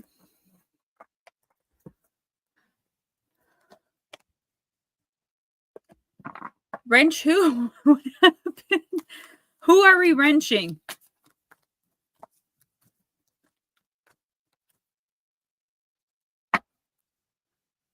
Did somebody say something bad? Oh, Stevie, you're so sweet. Thank you. But seriously, anytime, just come on in. People come in all the time just to listen and hang out. Yeah, Jules, sure. I don't see who you're talking about, but you have a wrench for a reason. If someone's making you uncomfortable or purposely trolling you or the channel, absolutely, you have the right to wrench them. Do me a favor, though, time them out first before you block them. If they come back in doing the same thing, block them. And we're not going to talk about them because I don't give those types of people attention. Oh, no, that's actually a regular person. But let's ask. Sue, can I ask? I know you've been in here before. You know what, Jules? Make an executive decision. I trust you. You're a gemstone. If that's really your mom's name, then that's weird. Go ahead, girl. Time out, see what happens. If anything else, block, okay? You have my permission. Thank you for asking. I appreciate that, guys. Always ask first before you block. Unless they're obviously like, you know. All right, Mark. Batmom, they've said one or two things. I thought they were someone who's been in here before, but I got to take your guys' word and an instinct, you know, for things like that. Other than her saying interesting group, they didn't really say anything else. Yeah, I think it's the name, though. I believe they've been in before, but they didn't stay long. They just kind of checked us out and left. Yeah. I don't know. I think if God forbid something happened to, you know, my parent and someone came in with the same name, I would be very freaked out as well. So it could be that it's just the same name, though. I don't know. Make an executive decision, baby girl. I got your back. All right. Mark. Oh, okay. There we go. You got the Direction Guardian. Choose your path. Love this card. You know I love the green. All of your work with animal spirit.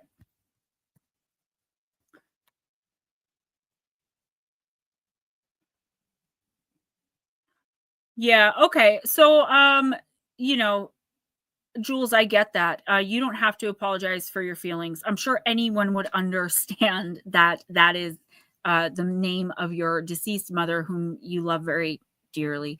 So don't worry about it. It's okay. That person, when they do come in, because I do know they come in, they say a couple things. I don't really think they get readings and they kind of just hang out. That's why I said make an executive decision based on how you feel. You know, I'm not going to tell you can't feel that. But I do think it's a real person. I really do. All right, Mark. Yeah, right? It is weird now that I know that. Deirdre, hey! Happy Friday! All right, Mark, connect with your deepest desires, then choose the path that will make your heart and soul sing. The Direction Guardian card represents the angels of direction. These amazing angels are the ones who come to us when we're at a crossroads and don't know which way to go. Another gemstone at a crossroads. Imagine that. When we're unsure of what's right for us or of the bigger picture, they can help us know what's best for everyone involved. The Direction Guardian card refers to the vision of the Hebrew prophet Ezekiel, who is said to have seen an angel with 4 different faces. One was a child or a cherub, one was a bull, one was a lion, and one was an eagle. These 4 faces show that angels can appear in many guises and guide us in many different directions, but always for our highest good. All right, Deirdre. No, I can't wait for you to see it. Please message me when you open it. I want to see how you feel. There's one piece in there. I saw it and I purchased it specifically for you. So let me know. Your path isn't set in stone, Mark, and your angels and guides have no expectations for you, nor should you have any for yourself. There are many directions you can take. None of them are wrong, as they all hold perfect opportunities to grow and to learn. But life is to be enjoyed and savored. So if you know that there's a decision to be made, and particularly if you're feeling indecisive, choose the path you know is going to make you light up, and choose with your whole heart. So Mark, I don't feel like you are not an indecisive person. I mean, everybody's indecisive at some point, right? But I don't get you as like a procrastinators meeting postponed indefinitely type person like me. I feel like there's a decision you've already made that you might be second guessing, or a decision you're about to make that the universe is telling you, like, don't second guess, right? Whatever decisions you're making with your whole heart. You're making with a lot of spiritual recognition and emotional thought put into them. You know, you are taking your time through these decisions. And I do think it's a spiritual thing. There's something here maybe that you're working on or working towards, trying to obtain, attain, or achieve, that I feel like you're getting to wherever you need to be or want to be slowly but surely. And you're going to have the opportunity, or have recently had the opportunity, to maybe do something a little quicker. But, you know, I'm just going to give you an example. This is a spiritual thing, but I'm going to put it in physical context so you can understand. This is like trying an experimental new drug to cure something wrong with you. There's a 70% chance it might work and a 30% chance that it's going to make you sicker. The universe is saying, because it's not that, so I'm not telling you to take experimental medications, I'm using that as an example. The universe is saying, in this instance, spiritually, take the chance. See what's behind door number one. Don't be like, no, I don't want to cut corners. Like, right now, you have permission to do that on your spiritual journey. So whether it's astral travel or more channeling of the cryptids or whatever this is, the universe is offering you a fast track to this knowledge, to this enlightenment, to this way of being, or to this spiritual place.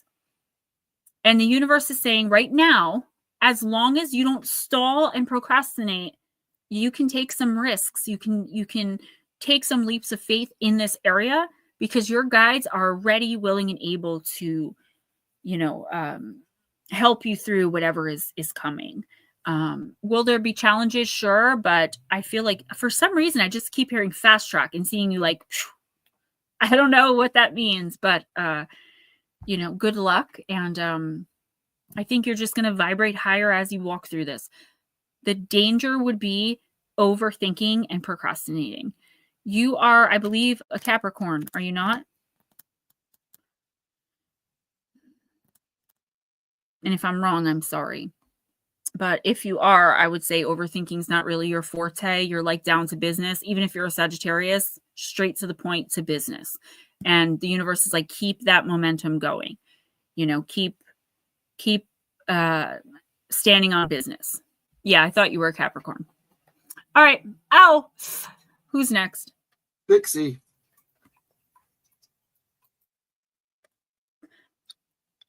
Miss Pixie.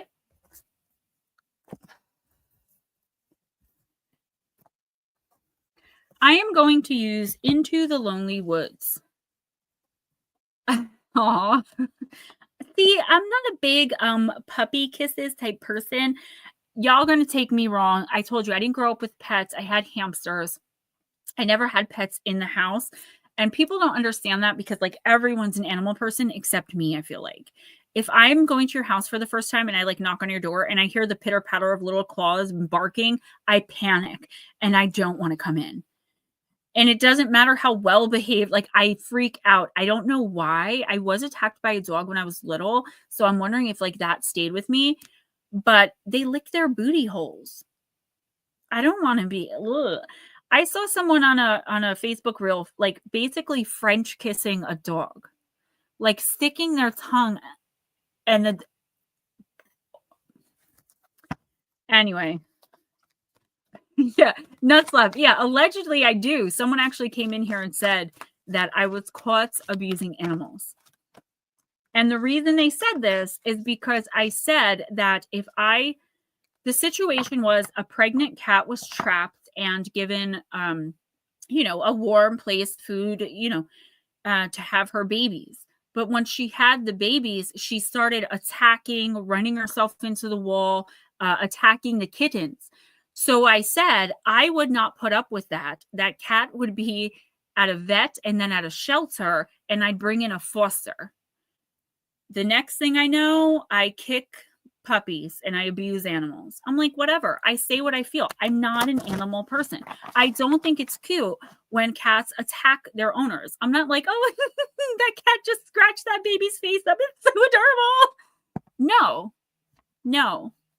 Because if that was a kid attacking the parent, then everyone would be like, oh, that kid's a brat. That kid needs discipline. But, and then in the very same sentence, they'll say things like, cats are just like humans. Well, if they're just like humans, then they should be disciplined. And I don't mean hit. I don't believe in spanking kids either. They should be disciplined just like humans, right? Molesting. That could have been it too. I love when they come for me because it's never like Gemma was completely honest about how she felt in our comments.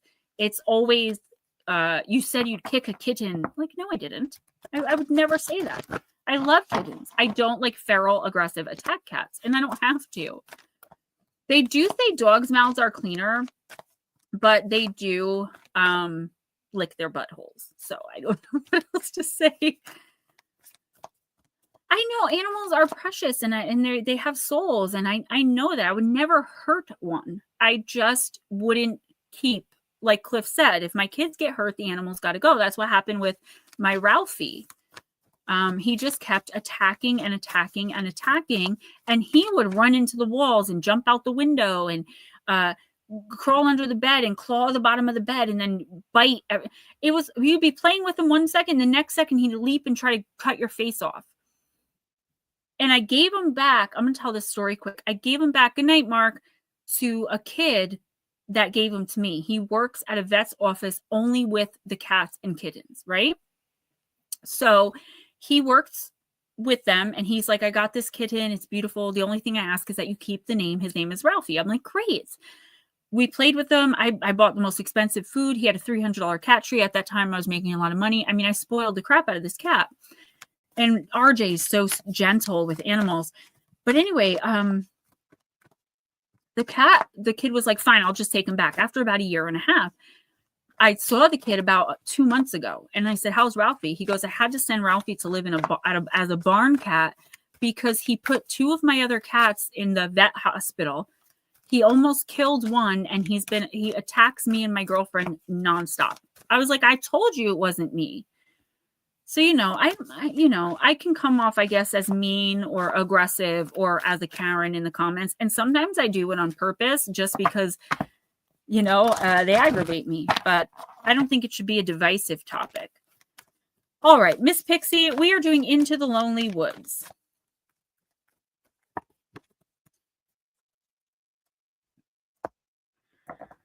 The Return of the Lost Selves. And this card is really beautiful. It has an owl in it. So the animal, because it's just a creature, actually, the creature has its paw out and the owl is about to land. So this is definitely gaining extensive knowledge or wisdom just by what the card looks like. Card number 33, that also could be a lucky number for you in the next couple of weeks.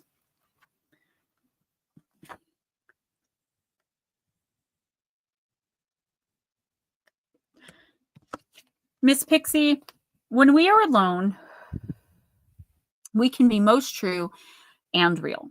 We live without artifice or the need to please or be pleased. Finally free, we can simply be.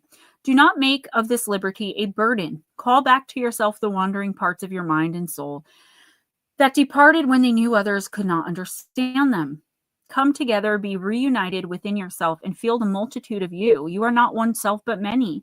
When you have this time of seeming aloneness, truly, the companionship is of the many selves, the forgotten experiences, the things you never gave yourself time to wonder about. You will be unified by this spontaneous time alone.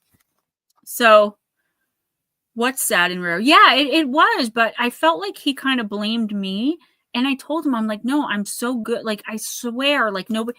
We love this cat.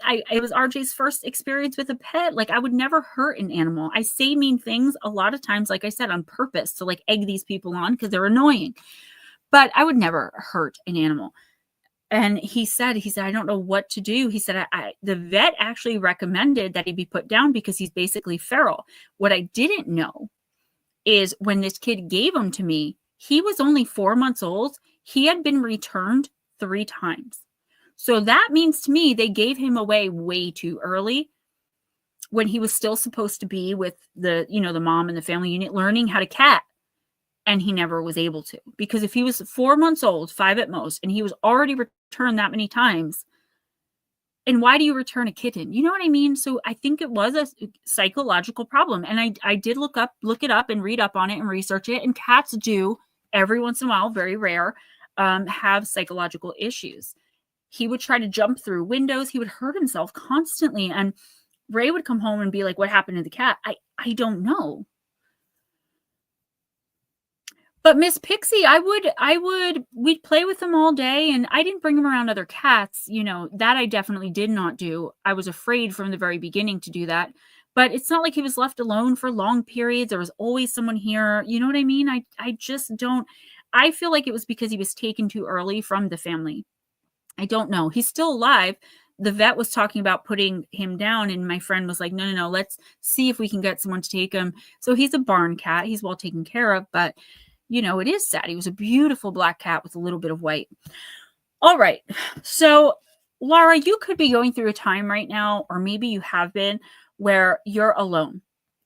This doesn't necessarily mean physical aloneness, but it definitely could. It could mean physically alone, but I'm going to go with, yeah, Miss Pixie. I don't know. I just don't. I know that he's okay, and that's what mattered to me, because I felt so horrible having to give him up after having him for so long. So anyway, this physical,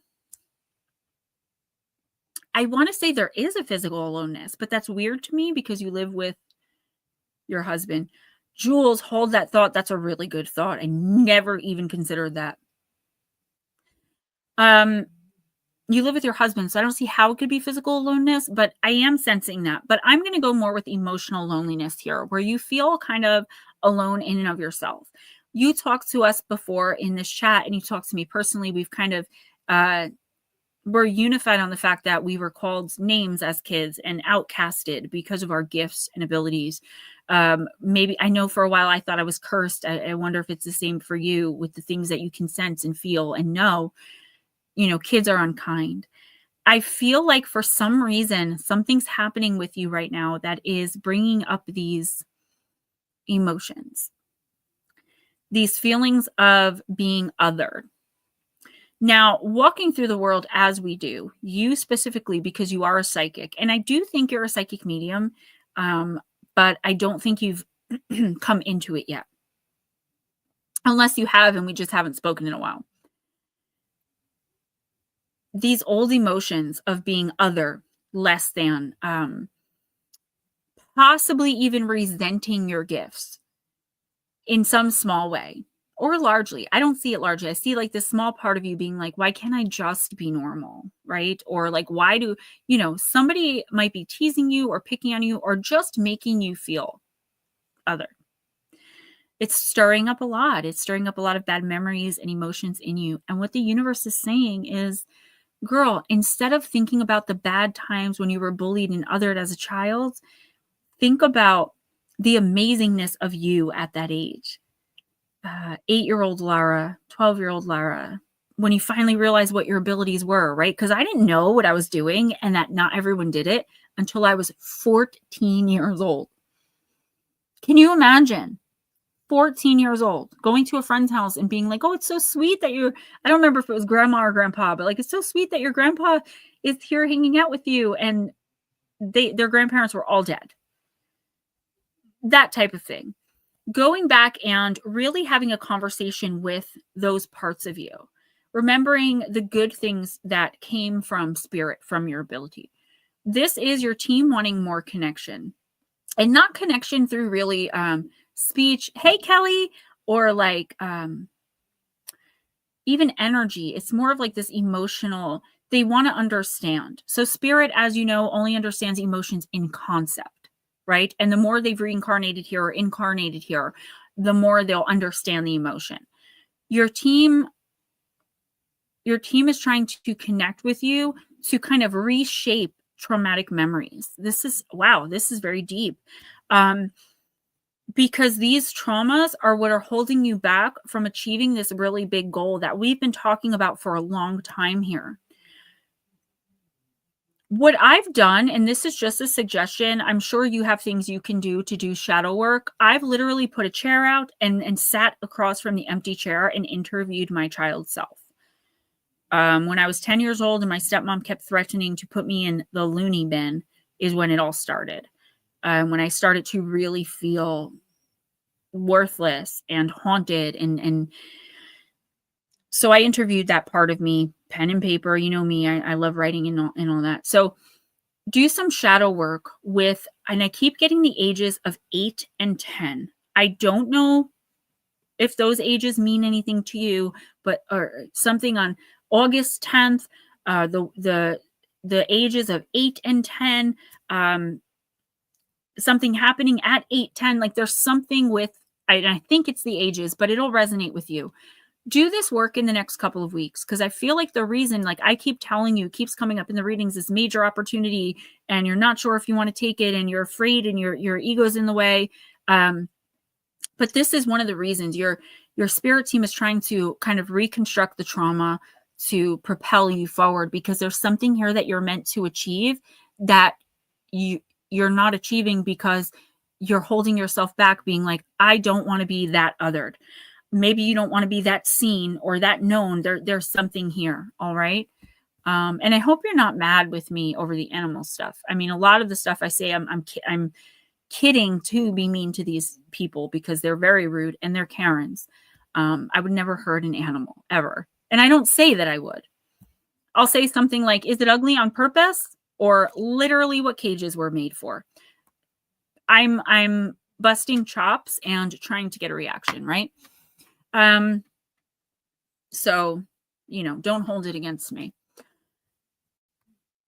Now, Jewel said something that I don't think I ever considered. She said, I'm a firm believer, though, that all animals are untainted souls. They don't act out of spite or jealousy. Girl, you never met Ralphie. So if Ralphie was trying to get out the door and Ray would take his foot and gently, because Ray's huge, he's 6'5", gently slide Ralphie away from the door so that Ralphie didn't get out. And he was very gentle. Ray is a little baby when it comes to animals. He just loves them, adores them. Ralphie would stalk around the house for hours. Everywhere Ray went, Ralphie would stalk behind him. And as soon as Ray would like let his guard down and his energy was no longer thinking about the cat, he would fly through the air and grip into Ray's arm and rip. He has scars all up and down his arm from this cat ripping chunks out of him, on his ankles, ripping with his teeth and his claws. I'm like, yo, Ray was like, he can't go upstairs because I'm afraid to sleep around him. All right. Your attachments may have also set the kitty cat off. That's what it was. Whenever we were alone in the house, and it made me look bad because Ray knows that I've never really had pets, right? I did have a cat when I was in addiction named Bruce Wayne Springsteen, and he was amazing. I loved that cat. That cat I would carry it around in my purse, and we'd walk through Patterson and go see everybody. And when he got too big for that, my dad would be like, get that flea bag out of here. Within like a week, my dad's like, Gems, you know, the cat can sleep in my room sometimes, you know, just to give you a break, not because I like it or anything. The next thing I know, I no longer have a cat. It's my dad's. My dad still has the cat. So, but yeah, may have also set the kitty cat off or something that was around you. Yeah, because whenever I was alone, and that's why Ray would always be like, what happened? I don't know. Whenever everyone would leave, and I'd be, Ralphie, come on, let's play. The cat would throw itself against the wall and hiss and growl. And I'm just like, I never even considered that. Maybe the protections that I put up for the humans in my house didn't work on the cat. But then again, it acted like that even after I gave him up. So I don't know, you know. I know I'm so rude. No, I don't want to hurt it. I don't want to be offensive. I want to be offensive in the Facebook reels though, because those people are annoying. Laura even said, she's like, I love cats and those people annoy me. Like, Mike J, behold. Okay. Jules, did I read all of them? Who's next, honey? Half in, half out. Oh, definitely. Cats and dogs, but cats more so. I'm going to tell you guys, I know I'm taking forever. Just really quick. I swear to you guys, and y'all are going to be like, Gemma, you're crazy. And anyone who hears this is going to try to use this against me to say that I'm a nut job. When I lived in Patterson, okay, I did one drug and it doesn't make you hallucinate. And I heard talking in the alleyway. So I turned and looked out the window. I swear there was a group of cats all sitting in a circle, about 6 of them. We had thousands of stray cats. I was feeding 7, 8 at a time. They were all looking up at the sky and they were talking. As soon as one looked over at me, they all looked over at me and started meowing. Don't know what they were saying, but they were talking. And I'm not the only person who's had that experience. I've seen it online, people being like, I've heard cats have actual conversations. There's that one reel where the cat's like, look, I'm gay. And then the other one's like, I am Big Billy, the big Willy Willy. And it's like actually saying these things. You guys got to look it up. Talking cats. It's the cutest thing. All right. I'm sorry. Who's next? My back itches, guys. Not my butt. My back. Sorry. It's my wig. It's that long. It's itching me. Okay. Yeah, Edna. And Edna. Let's do Beyond Lemuria. You're welcome, sweetheart.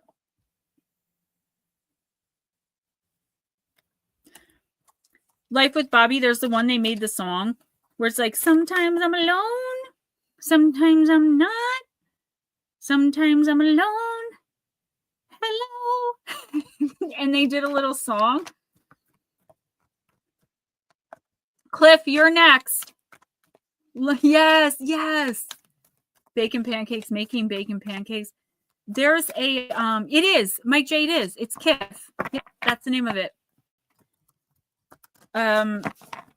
There's a parrot that was ordering like thousands of dollars of broccoli and like cherries off Amazon through Alexa while the owner was out. And the owner kept getting these deliveries of like all the stuff the parrot liked to eat. Right. I gotta look it up. All right. Endless opportunities, Aunt Edna. Card number 23, my favorite number.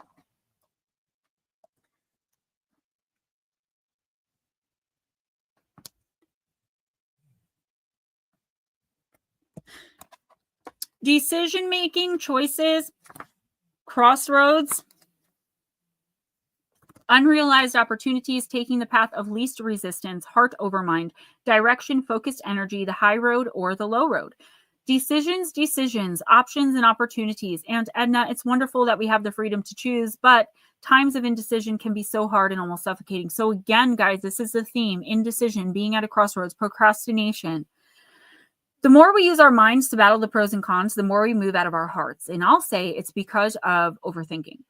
Often, the best way forward is to step back and do what it takes to get out of your head and into your body so your quote-unquote gut feeling can guide the way. When making a choice, you may consider anything that doesn't feel like a total yes as a total no. Perhaps none of the apparent options are right for you, or any choice could be the right one if you wholeheartedly pick a direction and give it your best shot. When faced with a decision, check with your integrity lies. Where your integrity lies. Peel back the layers to see where you are making your choices from. Are you choosing from fear-based survival or from a place of love? And a choice founded in love can make you feel light, excited, passionate, and give you butterflies. It might be a little scary, but in a good way. It might not make sense to your mind. It may seem out of your comfort zone or undermine your logic. The low road can look like the safest, easiest path. It may avoid or lessen immediate pain and confrontation, but it will be long, winding, and exhausting. The high road might look perturbing, but it will cut through old stories and lead directly to the heart for growth and transformation. When you choose to step forward boldly, it takes courage, but you will discover a place of trust. Divinatory meaning. You have options and opportunities you may not have realized. The universe wants to give you what you want. It's all there, Edna. So reach out and wholeheartedly choose it. While you sit on the fence, your experiences are diluted and confusing. We live in a time of choice. Sometimes reason and limitation direct our choices, and we feel unfulfilled as a result. They said direct our choices, ARE. Choose life from a place of heart, compassion, and integrity, and you can't go wrong. So yeah, I do feel here like there might be some Jules. There might be someone. Thank you, Blue. If I have to, I'll timestamp you. There might be someone trying to, I don't want to say manipulate, because I don't see like the marionette, like they're really trying. I feel like someone is trying to, though, influence a decision here, and they're trying to play on your heartstrings. I feel like you have a choice to make or an opportunity to accept, and someone is a little worried. Yeah, Anna. Crossroads keeps coming up. They're worried about what you decide because it is going to affect them. I feel, though, like whatever you decide, you are making this choice, making this decision out of a place of integrity, out of a place of self-love, out of a place of boundary, right? Now, I feel like you've made decisions like this before, like, you know, to cut someone off or to ghost someone. This is something a little bit different. It does involve another person, but it's not like, it's kind of like who gets the inheritance. If there's something here that the person has to gain if you go one way and everything to lose if you go the other, but you cannot make whatever this decision is on, and you cannot base making the decision on, you know, what this other person wants or even needs or even feels. This is your team, your guides, the universe telling you, you have to make this decision. Sorry, my wig is being crazy. From a place of what is best for you. If you, it's not being inconsiderate, right? People are gonna be like, oh, no, you don't have to consider how this particular decision affects anybody else. Because I feel like anybody else, whoever this person or these people are, were not considering you when they behaved the way they did, when they made a choice that you suffered from. It's not about revenge either. And I feel like that might be what's stopping you, like keeping you, because you're like, I don't want to act out of revenge. You don't want to do an unkind thing. But here's the thing, making the decision that's best for you, at least at this point in time, concerning whatever this is, that is what you're supposed to do. I have to do what's best for me in my future. Absolutely. The universe wants you to know that you are fully backed there.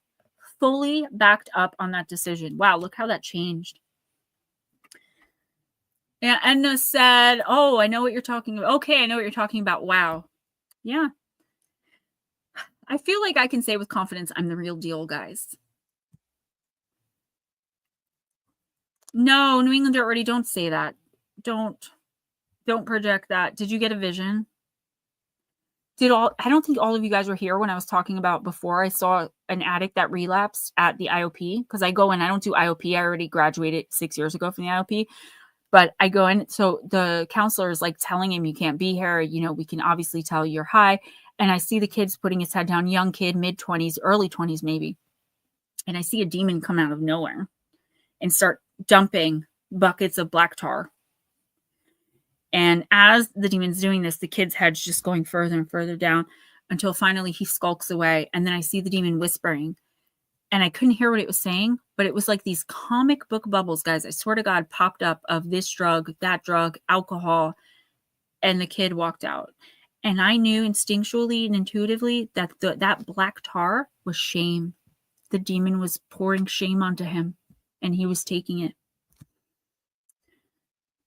I have that cat song in my head. Sometimes I'm alone.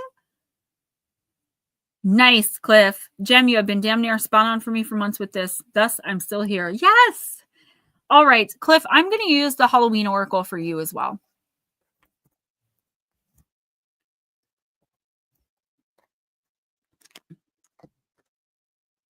Thank you. I do appreciate that. It means a lot to me. You know, it's one of the reasons I do this. The validation isn't so, I mean, it does help my ego, right? But the main reason I like when you guys tell me, you know what I'm talking about, it resonates, even if you don't get specific, it's so I know I'm connecting the right way. Yeah, Edna, thank you. You're so welcome. You okay, Ghost? Yeah, Kelly, it was pretty bad. I normally am able to block myself from seeing those things. So I know there was a reason I had to see that. I'm just waiting for the reason to show itself. I know there was one, though, because there's no way I would have seen that otherwise, because I specifically block that specific kind of stuff when I'm out. Okay, so Cliff, you got midnight, the most magical hour of all. Even though I don't agree with this card because 3 o'clock. Cliff, if that's what you had to do for you, I told you I support you 1,000,000% because I've been reading for you for so long. I understand the situation. And regardless of anything else, you know, I'm here as an oracle and to help guide you. So, you know, you're here working with me, right? Nobody else is.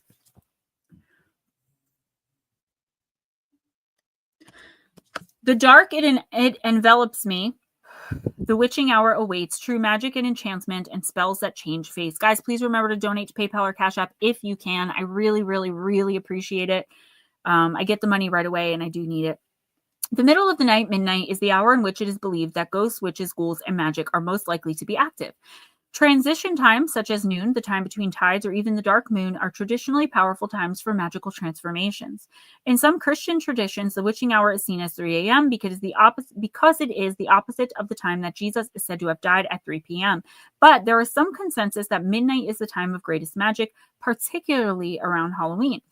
As soon as the clock strikes midnight on Halloween, it's said that the spirits flow forward through the veil and, if benevolent, bring positive messages. If not so benevolent, they are mischievous and play tricks at best or at worst cause havoc. Allow yourself to relax into the benevolent darkness of midnight. You may feel this is your darkest hour, but know that the light will return again. The dawn always follows the darkest night. Know, too, that it is important to recognize that we all have darkness within us, just as we have light, and this isn't something to hide from. I'm going to have to use the bathroom after this, but I'll be quick. I know I've been talking, but it's kind of what I do. So, Cliff, yeah.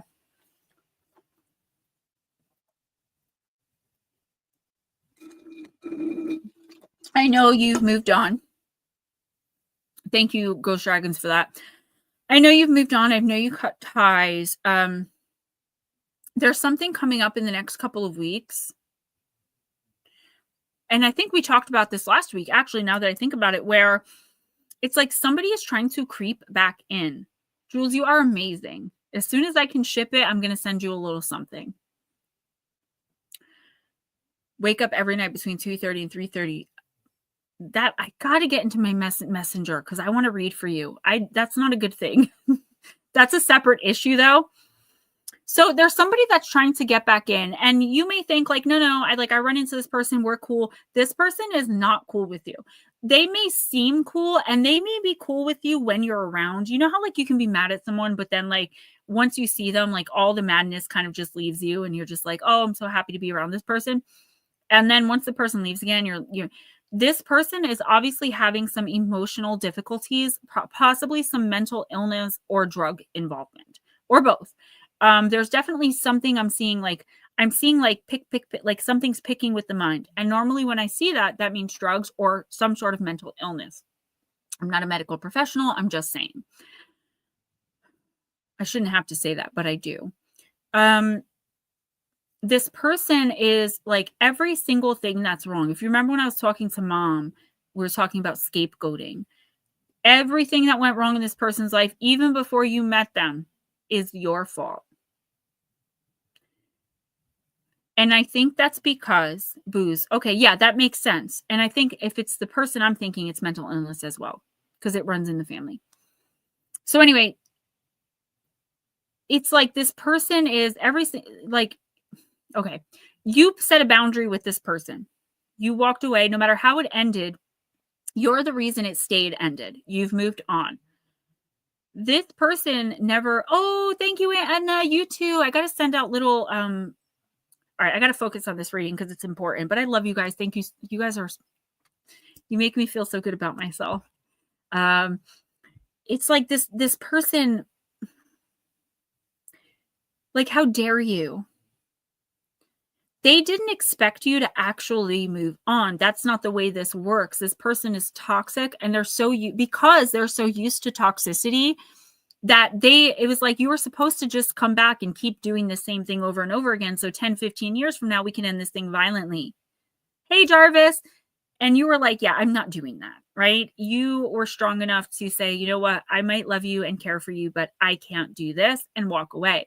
So now you've triggered the abandonment issues that this person has. This person definitely has abandonment issues.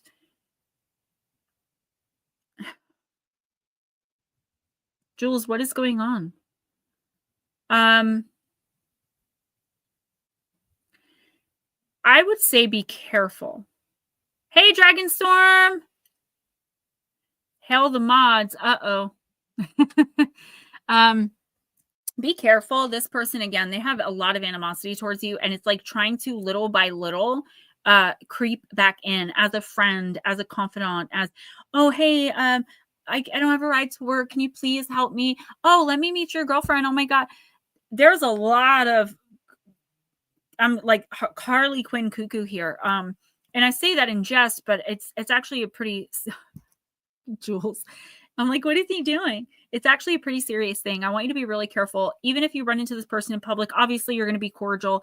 Be just very, very short but sweet. Speak only in facts. Do not tell this person anything about your life, your accomplishments, your things that you didn't accomplish. Like, don't, like, keep it very simple. Hi, how are you? Good. Okay, I got to go. It's like they're looking for information. They could, I hope you block them on all social medias. They are creeping. If they know where you live, be very, very careful. I'm feeling major stalker energy here, to the point where this person feels that you are to blame for literally everything, simply because you enforced a boundary. Put your girlfriend on watch too. I'm not seeing like physical violence, but I'm seeing like odd behavior and a lot of rage. Let your, yeah, gray rock. Yes, gray rock. Oh, I love that you know what that is.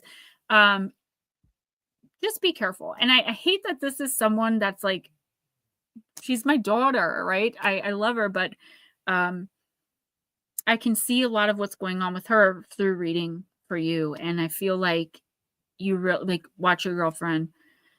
Yeah. I blocked her. She was by my house 2 weeks ago. Please be careful. And don't let her get too friendly with the girlfriend, because it's all a ploy, right? And she's not a bad person. She's beautiful, but she's just been through so much that she needs someone to blame it on until she's ready to do the inner work. She's basically living, and I knew it. I used to tell her all the time. I'd be like, yo, you are going to end up living my exact life. Be careful. Like, you're better than this. And people would even say to her, do you want to end up like Aunt Gemma? And, you know, she is. I love her. If she came to me for help, I'd help her. But as far as like being your oracle and reading for you, I've got to tell you the truth. And I'm seeing a lot of rage, a lot of baiting, a lot of stalker behavior. All right. And a lot of trying to buddy up to the girlfriend, whether it's through someone else and she magically appears. She's got a lot of time on her hands, apparently, and you are the focus of a lot of it. So stay strong. Don't be manipulated back into that, and just keep it simple. Obviously, you don't want to be rude. She's obviously struggling, and you do love her and care for her in your own way, but you can't let guilt or like feeling bad for her ruin what you have and what you've accomplished and achieved. All right. You got this. And I got your back. I think I might reach out to her and just make sure she's okay, because if I was seeing this and it was a random stranger, I'd be like, wow, that really sucks. Seeing this and knowing what it's about and who it is, it's breaking my heart. It's really hurting me.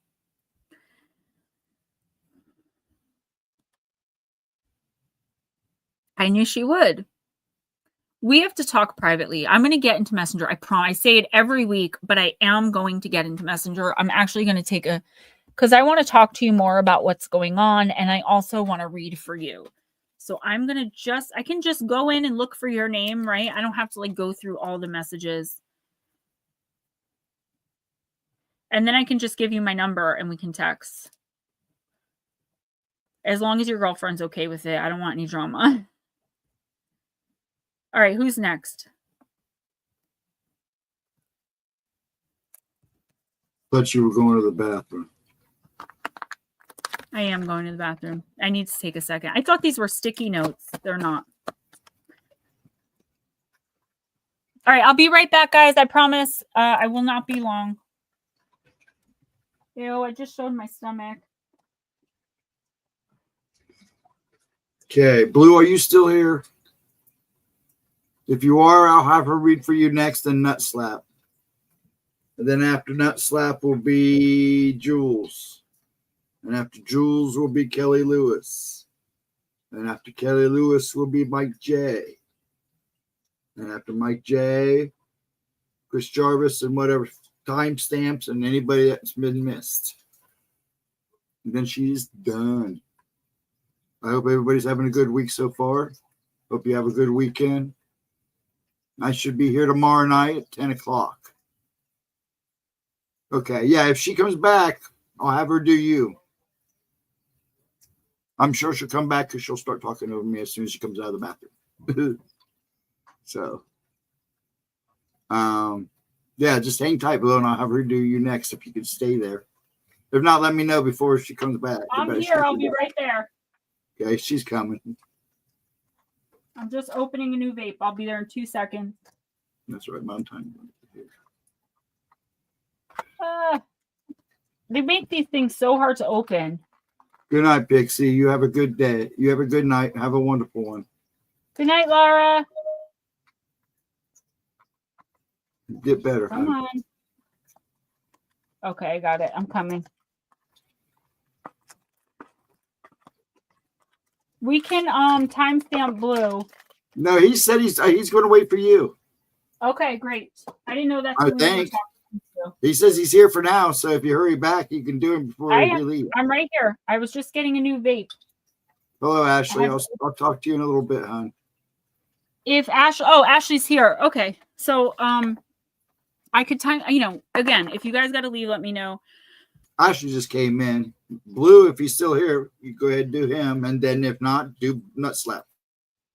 This channel was recommended by a friend. I'm a narcissistic abuse recovery coach, psychic, and tarot reader. It's nice to meet you all. It is so nice to meet you. I don't officially do like the narcissism thing, but I do talk about it a lot. I do deal with it personally, and it's so great to have you. Thank you for coming in. Another tarot reader, because I can't read for myself, so we may have to talk. I may have to get a reading. Divine does my readings. Miss Lara does them. I would love to discuss that. That's so cool. If you want a card, let me know. Baby Dragon, so nice to see you. Blue, I think we used this deck last week, but it is calling to me. We're going to use the Mythical Goddess.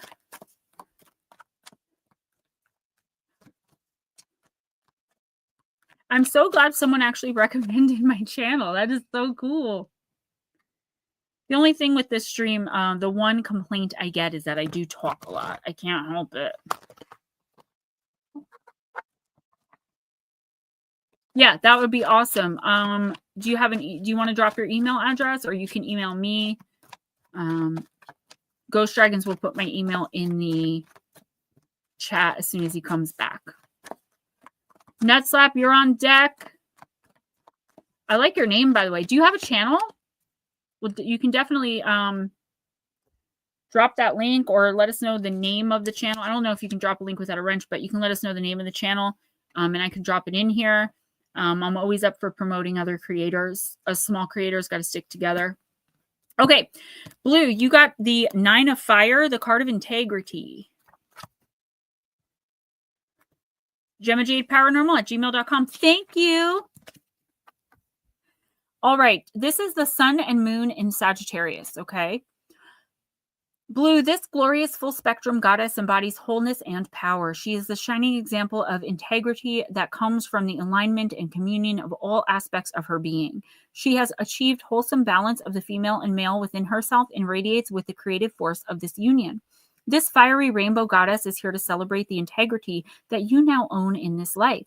Aspects of your essence that have long laid dormant are now surfacing to their full expression. Dominant personality traits are falling away as your being integrates with the source of who you are. You are now on the path of communion and wholeness so that you may live in integrity and cohesive power in all that you do. That's amazing. It's saying dominant personality traits are falling away. I want to explain that. Guys, Lodonis Dragonstorm just put the name of his channel. He is a narcissistic abuse survivor, tarot reader, and a narcissistic abuse recovery coach, psychic and tarot reader. So guys, he's our people. Go on over and subscribe, please. And I will as soon as I'm done here. Kelly, thank you. a lot of people like that I talk a lot. So the one thing I know would have stuck out to you, Blue, is that said your dominant personality traits are falling away. That doesn't mean anything bad. I know you're like this tough, super secret agent guy. It just means you're more open to, you're so welcome. It means you're more open to being softer, right? Again, not that you ever weren't, but this is something new and different. There's something very unique that's happening to and with you in your life right now. It's unlike anything you've ever dealt with before. You haven't experienced anything like it. It's like all brand new. So what's really cool about this though, Blue, is that you're feeling all of these new things. You're feeling all of the same feelings, but in a very different way because you're in such a different place spiritually and you're vibrating at such a different level. This is you allowing your dominance to fall away a little bit and giving someone grace or giving people grace. I think this is one person, employer-employee relationship, whatever, however it resonates, right? You're allowing someone else to take the lead a little bit. And that is a lot for you. That requires your full trust to just be given, right? But that's what you're doing. And the reason is because you're feeling things that, again, you felt before, but you're feeling them differently now in this situation because it's something special. It's, again, I don't want to negate anything you've ever felt or been in. I'm just saying this is something new and different than anything you've ever experienced. And I feel like this is you accomplishing your chart. It's like one thing after another. This whole experience, the losing your wife, moving to a different state all alone, doing all of these wonderfully independent things, but then kind of sacrificing some of your dominance and giving your trust away without it really being earned in the hopes that it will be, is something so unique and different and means so much to you. I feel like this is you just taking the time to, or your team taking the time to really acknowledge how great you're doing, how beautifully you're, I almost said not commuting, just like moving along, you're not procrastinating, you're dead set on something, you're making the efforts, taking the actions. And this is just the universe saying, like the sun, moon in whatever it was in Sagittarius, that's alignment, right? You're in perfect alignment. You're actively seeking and going after what you want, and you're receiving it. The universe is saying, stay in your own integrity. Now, with all of that beautiful stuff being said, there is a darker side. Somebody is really testing you in a negative way. And if they're not, they will be in the next couple of weeks. It's, again, someone from your past coming in and really kind of pushing your boundaries in some way. I think it's emotional. They're trying to use emotional blackmail, emotional manipulation, and you have to stand in your integrity, enforce your boundaries. And again, this is coming up. Thank you, Life with Bobby. Again, it's coming up that like you can't base your decisions, every decision you make, on how someone else is going to feel. Someone's going to get hurt regardless of what you do in most cases, or someone's going to lose out, or someone's going to get less. We can't look around and constantly sacrifice ourselves and our wellness and our healing and our whatever just so that other people are okay. I mean, there are certain situations where you do that, right? If I see a homeless person looking for money and I have $10, I give them $5, but that's me. That's where my heart lies, right? But if I'm just making a life decision, I'm not considering, my ex-boyfriend from 5 years ago because he decided to get drunk and come back in my life. That's what we're talking about here. Stand on your boundaries, stand on business, like I said to someone else before, and enforce those boundaries. You've got this. You're doing beautifully. You are, I can't think of the word. I keep going to say commuting, but that's not it. It begins with a C. You're going along so perfectly in alignment and in balance. Somebody is going to come in and try to throw it off. You're already aware of this. You know who I'm talking about. I think I know who I'm talking about, but maybe not. And you just have to put yourself first, put your future first, your wants and your needs first. Nut slap. I'm going to use the Divine Circus.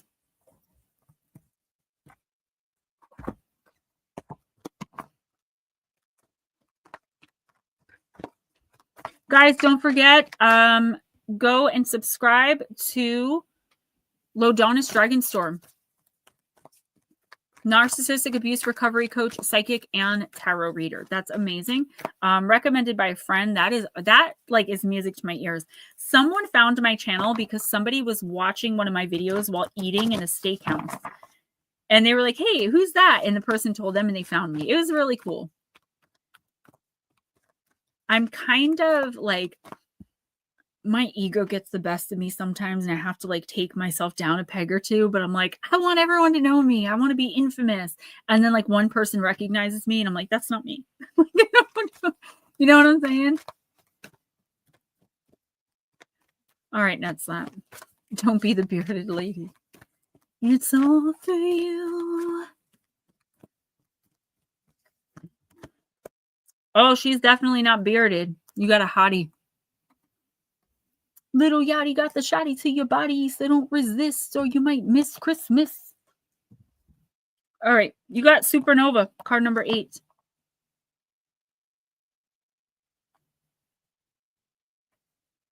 What happened?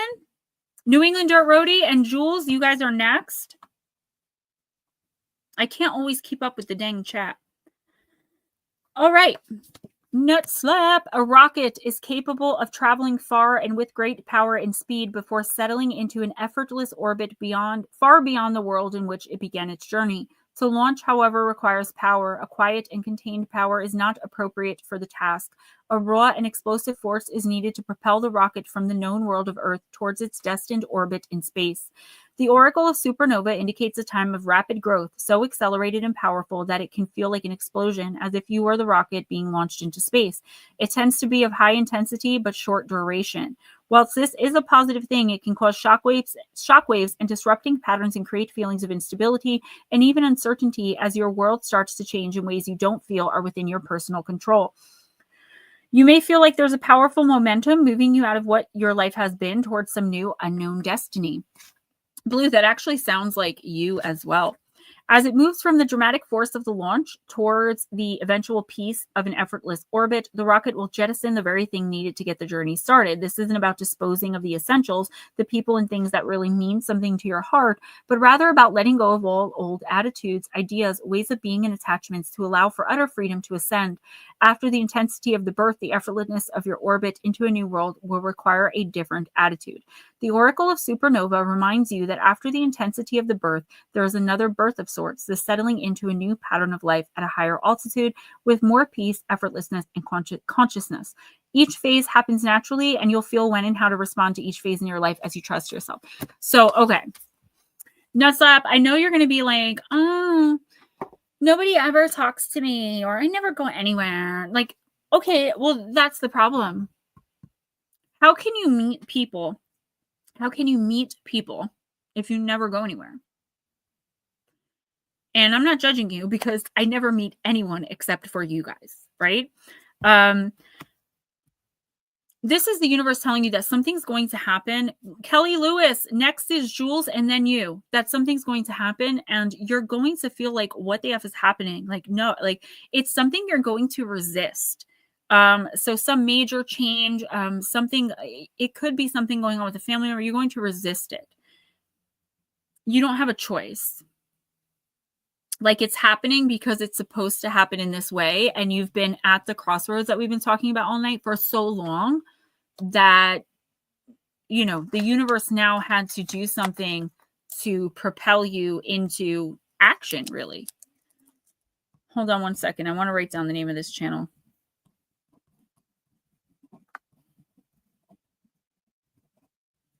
Okay. You have kind of sat idle, and that's perfectly okay because we all do that, right? There are times like right now, I'm in a space of like not really doing much. You know, I check my emails like once every 9 weeks. You know, I'm trying so hard with my business, but nobody's ever like, hey, I want a reading, or, you know, so I'm in an idle place, and I feel like that's kind of where you are. Oh, Jules, I utterly adore you too. Thank you. I love it. Nuts up. I'm sorry. I'm all over the place. I'm getting tired. I'm just telling you, the more you resist whatever this rapid changes is coming in, I would say it's going to start around 2 weeks from now. The energy of it's going to come in. There's going to be like little whispers. And then all of a sudden, bam, something changes. Bam, something else changes. And you're sitting in this new environment or in this new energy. It could be something energetically that's changing with you. But I do see like 1 or 2 other people involved. I see male and female. Actually, I see male and female. But it could be, again, a male with a lot of a female with a lot of male energy, a male with a lot of female energy, but I do see male and female. There's changes going on that they're making or that are happening to them that are going to directly affect you, and you are not having it. The problem is the more you resist, it's not going to stop it from happening. The faster it's going to come. So this is the universe saying, look, adjust as quickly and as effortlessly as you possibly can.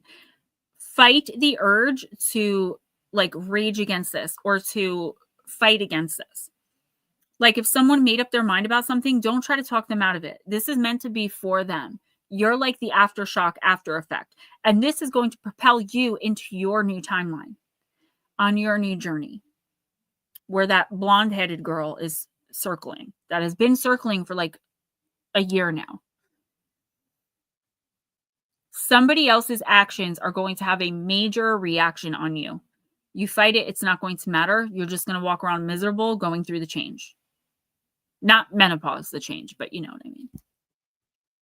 Next, I utterly adore you. That is so amazing.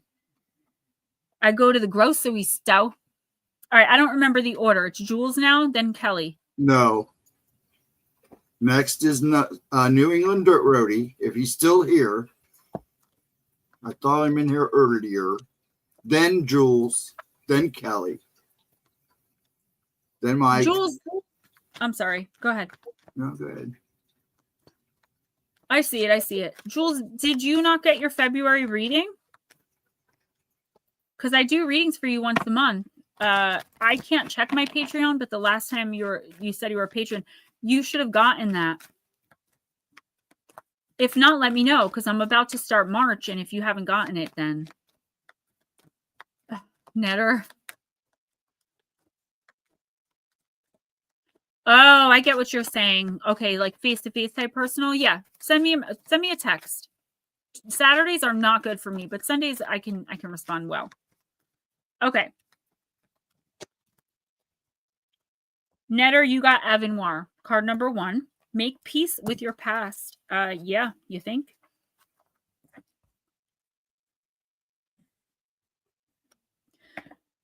The rower sitting in her boat can only see from where she has come as she surges forward. When Avenoir presents, it's time to gain perspective and an understanding of the role your past has played in the direction you're heading today. Are you able to appreciate the beauty of where you have come from and let that guide you into your future? Or are you focused on only the problems, mistakes, and disappointments and letting them forge your direction? And you totally are. As you strike out in the pursuit of more, Avenoir reminds you to contemplate that quote-unquote more will never be meaningful and fulfilling until you truly embrace and unconditionally appreciate where you've come from in all of its purifying pain and gentle glory. Avenoir is a healing card. It's time to make peace with your past, Netter. And I feel like this is time to make peace with your spiritual past. You've had a lot of attachments. You had that headless mayor. You've gone through so much spiritually. You had the witch living upstairs that was like giving you witch cakes. Like, I feel like spiritually, your spirit is the problem right now. It can be fixed, but it's a process that you're going to have to really stick with and believe in. Because if you don't believe in it, then there's no moving forward from it. You know, why did you really leave Colorado to come to New York? Not because I said you should, or maybe because I kept telling you over and over again that you should, but you had bad connections in Colorado, DNA connections. And I know you may not believe that because it's a very crazy thing for me to say. I don't even like saying it publicly. But your DNA lines were connected to something really bad there. And they're calling you back. You have to make peace. I don't know if you're religious. We need to speak personally a little bit more. Because something just popped into my head that I'm really not willing to say publicly. but we should talk. It's about your spiritual treatment and moving forward and getting yourself back in alignment and really understanding, yeah, you can't do that. You can't. You're being pulled back by like literal evil, dude, so that you could be tormented and go crazy. The girl in Avenoir emerges from her journey along a dark, stormy sea, her hair still bearing the waves she rode as she was guided into this moment by her past. But she trusts her gut. The tree of her life grows from her core experiences. As you face your challenges today, embrace your past. Climb high, be brave, and be bold. Unconditionally, the past lifts you up. The tree of life is yours to climb. You've got to trust it. I want to talk to you personally about this. Again, I don't know if you're religious, but that might play a part here. And again, I'm not willing to really get too in-depth into that publicly. One, it's very private. And two, I just don't want to be attacked. So you and I will talk. And it was so nice seeing you the other day. I got a beautiful pink dresser that is the same color as my hair. Who's next? Yeah, guys, don't forget, please donate like literally as much as you can to my PayPal or Cash App. That is my only pay that I get, and I have no money. So if you don't like the fact that I'm e-begging, then maybe don't use my services. And I'm not talking to you guys in here. I'm talking to the trolls that come in the comments afterwards. You guys are always welcome, whether you can pay or not. You guys know that. Who's next? I know you did a list, but it's not on my screen anymore.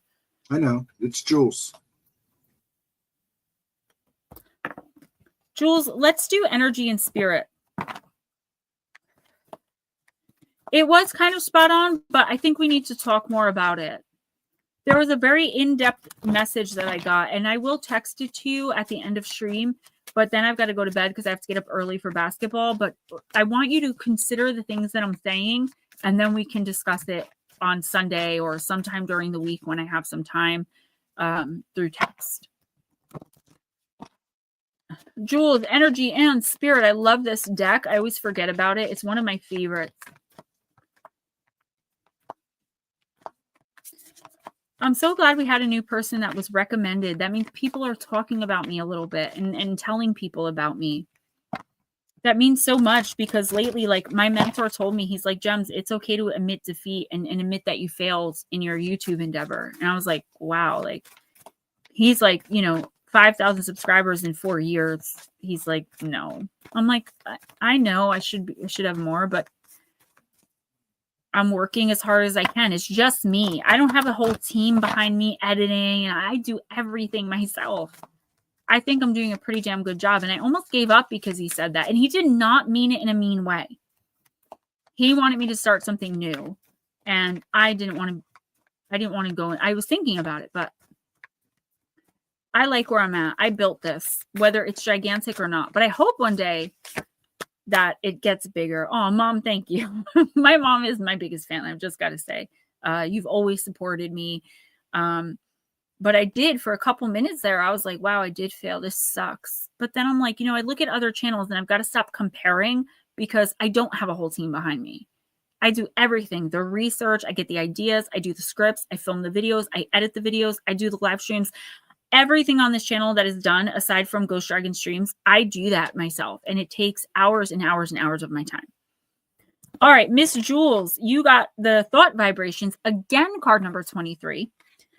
Resonant choices and signature signals. You got it in the reverse.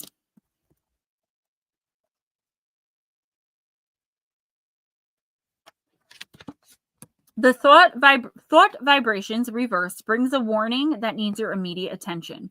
Jules, are you being too self-critical or catastrophic in your mental dialogue? Have you become pessimistic about your life or your future or judgmental of others or the world around you? Such dark thoughts can become your signature signal and must be changed if you want a happier life. If this reversed card is near the currents of emotion, which is not, you need to awaken to more positive and light-filled mental options. Bring all your intentions to bear on making this change. Intervene on the negative and choose affirmations instead. Your soul has the power and wisdom of eternity and will help you change this pattern. Call on Haniel, Phanuel, Gabriel, and the Magi to help as well. Let them bring happiness back to your thoughts, and your life will shine with joy. Your affirmation for the next 2 weeks: I always have power over my thoughts. I release negative thinking and choose to trust in my resourcefulness and to have faith in my soul. So listen, Bruce Lee said, Jules, you guys are so amazing. Thanks, Mommy. Thank you, Jules. So Bruce Lee said, don't joke with yourself. Don't, something to the effect of, your body doesn't know the difference. So if you're like, oh my God, I'm so stupid, or oh, I'm so fat, your body takes that energy on. Your spirit takes on the energy of a stupid fatty, right? And I'm not being mean. I'm just trying to be silly because this is actually very serious and everybody needs to hear this. Your energy and spirit will believe the stories you tell it. My life sucks. Your life will start to suck. I'm ugly. You will start looking more unattractive, at least to yourself, right? We all do this, and I think a lot of us do this right now, empaths specifically, because we've been so tortured and tormented. Every single person in here, my mom included, we're empathic, we're light workers, and most of us have ability, whether we work with it or not. And some of us aren't working with our ability, and that's why we're tortured. Okay, I won't mention any names like Netter. I love you, Netter. I've been thinking about my mom a lot lately. It does drag me down to the gutter at times. Listen, your mom is with you. She's on the other side. She's at peace. I was speaking to a family member today that was like, I can't believe I don't have my mom or dad anymore. Their dad recently passed. Their mom passed almost like a year to the day exactly, and these are relatives. And she's like, and I'm like, they're with you. They are with you loud and clear. Talk to them. And I channeled for her and I told her, your dad said this. And she's like, how would you possibly know that? It happened in my car. I was like, I'm telling you, this is what I do. And I was able to help her. And I feel like with you, healed empaths are narcissist slayers. Yes. I love that. Jules, the relationship you had with your mom, and we've spoken about it publicly, but I won't get too deep into it. You were the scapegoat child. I was always the hero child. I excelled at everything because I needed to make everybody happy, right? You were the scapegoat. You had a different relationship. You did make her proud. We talked about that. That was her mess, her emotional instability, her narcissism, her spiritual problems. None of that had anything to do with you. And I feel like you do have to work on that black sheep check-in. Yes, honey, we're all here. You have to work on understanding that you are only responsible for Jules. You're responsible for Jules's words, choices, reactions, and actions. You're not responsible for how someone else treats you, because there's always the option to walk away, to choose kindness. I hate that your mom did what she did to you and treated you that way, but that is not on you. All right? I know I can say that until I have no breath in me and you won't believe it, but you have to do something. Affirmations in the mirror, daily channeling, journaling, something to get yourself back in alignment. The reason you're thinking so much of your mother is because your mother is trying to give you a message of pride, of love, of forgiveness. Forgive her. Forgive her. We did a ritual of forgiveness, right? She knows you forgive her, but now you're dwelling, which is calling her back to you. But because you're so low right now, you're not connecting with that energy. Whereas if you were happier and looking at more positive things, which I know you can't control mostly, things come and they hurt us and we get upset and that's our emotion. But that is blocking you from receiving. Jules, I want you to look in the mirror and tell yourself you're beautiful, you're amazing, you're smart. Any parent would be lucky and happy to have you. You're an amazing parent. You have an amazing child. All of these things, you need to tell yourself this. And once you do, and you raise your vibration, you have to do it over and over. If you have to do it 10 times a day for 2 weeks. But I think within this 2-week period, if you can somehow affirm yourself, that's just one example. I try to wake up in the morning and just say it's going to be a great day. Even if I feel like absolute poop and I know it's not going to be such a good day, I put that out there because I need my spirit and energy to believe it. You have to do that. And I feel like in the next 2 weeks, you can make that connection and find peace with the situation with your mom. And Nutslap's absolutely right. Nobody's better than anyone. But if you're abusive, particularly towards a child, that child is better than you. I mean, that's just facts.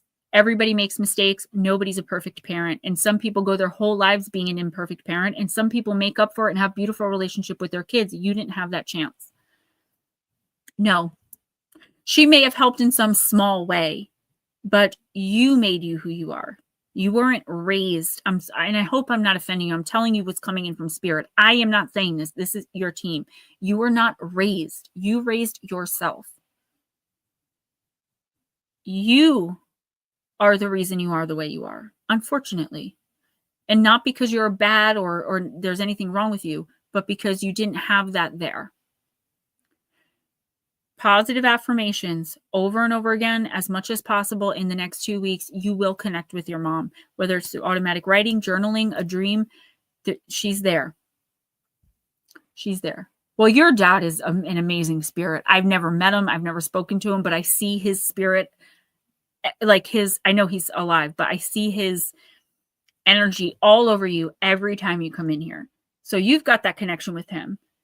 And when the time comes and he passes, he's going to immediately be your guide. He's going to take that role over. Life with Bobby, don't ever be sorry if something resonates. That's why I tell people, if you don't want a reading, that's okay. You are still allowed to be in here. You can just listen. If I get 30 people in here, if I get that many, by tomorrow there'll be 150 views because people just want to hear what I have to say and take what resonates. Who's next? I got to move a little quicker. Kelly Lewis. Who? Kelly Lewis. Sorry. LaDonna said, Jules, I had a narcissistic father. Gemma's 100%. When a toxic parent goes into the life review, they come back to us as a member of our spirit team. Forgiveness will bring ancestral blessings much. Yeah, well, I was saying her dad, who isn't that way, is going to do that. But we've done like a forgiveness ritual with Jules. Her mom's always with her, so you're probably right that she's part of the team, and she's trying to make up for what happened in life in spirit. But if you're not, you don't have that connection because you're vibrating pretty low right now. Normally you vibrate very high. That's why I'm surprised to see you in this state.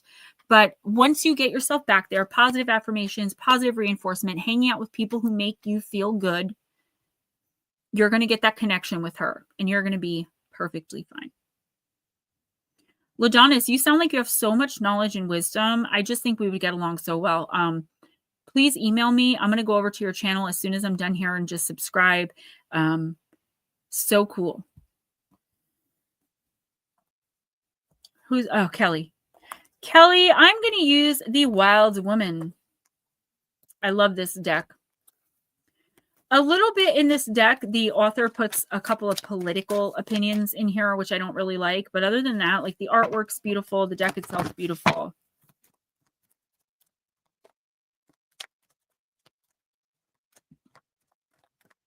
All right. The Sacred Rebel, card number 23. Again, oh my God, my lucky number. Lodonis, you're next.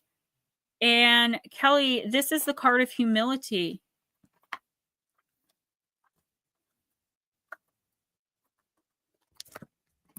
Kelly, how can you humble yourself in order to bring greater harmony to a situation at hand? The Sacred Rebel reminds you that humbling ourselves is the first step to obtaining true wisdom. Swallowing our pride, owning up to our mistakes, and admitting that we do not have all the answers can be difficult to do in a culture that glorifies domination over cooperation.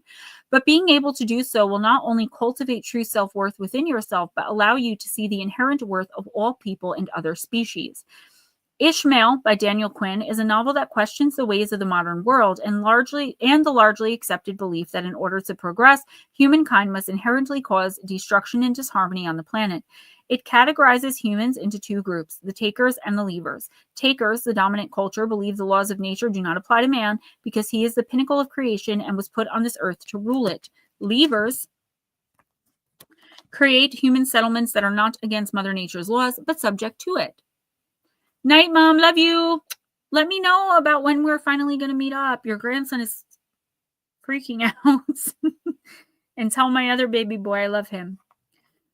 In both a physical and metaphysical sense, Kelly, this woman has taken a vow to love, embrace and appreciate what Mother Nature has created in all its imperfectly perfect glory, from the healthy, full locks of spiral curls growing out of her head that she refuses to flat iron, to the big floppy ears of her Doberman that she refuses to have cropped for purely aesthetic reasons, to the lush green plants growing around her room. Her greatest act of defiance against the dominant and harmful culture of the takers, however, is her books, the knowledge and wisdom of the ancients that no one can take away from her once she has opened up her mind and heart with genuine humility and hunger for truth. So, I love this. I just love the energy in here. Lodanis, your energy is huge. I love that you're here. I love that all of you guys are here. We have another seer with us, which is amazing and really ramps everything up.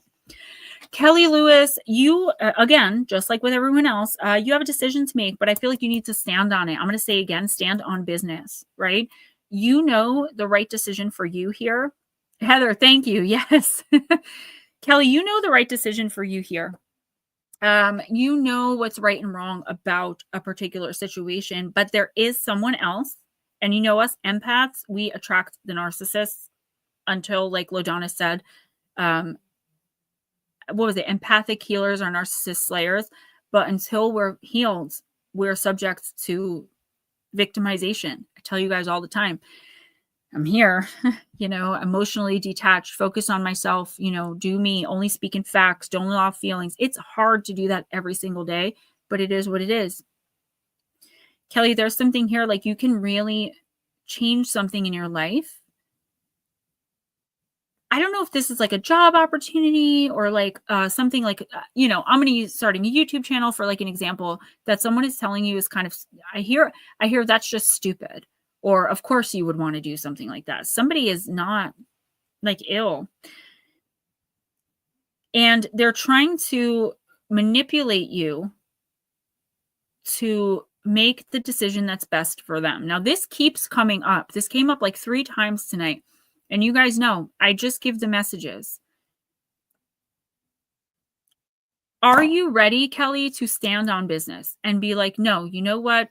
I'm sorry you feel that way. I appreciate your advice, whatever you want to say, in kindness, right? Because we don't act like they act. We don't allow them to get the reactive abuse reaction as best as we can. I want you, even if you have to do it behind someone's back, to make the decision that's best for you. And you may not this time, because I don't necessarily see you as overcoming this, but you're on the right track, or it wouldn't be coming up at all. Because spirit never just gives negative messages. There's always a positive followed by it.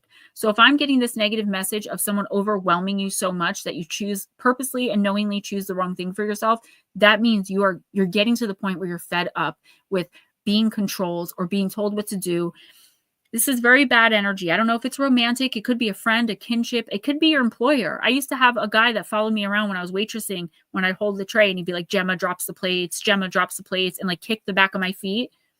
He was like the manager. He was just a D-bag, right? You're dealing with someone like that. I see like very mocking. They're showing me the person that does this to me. Like very mocking.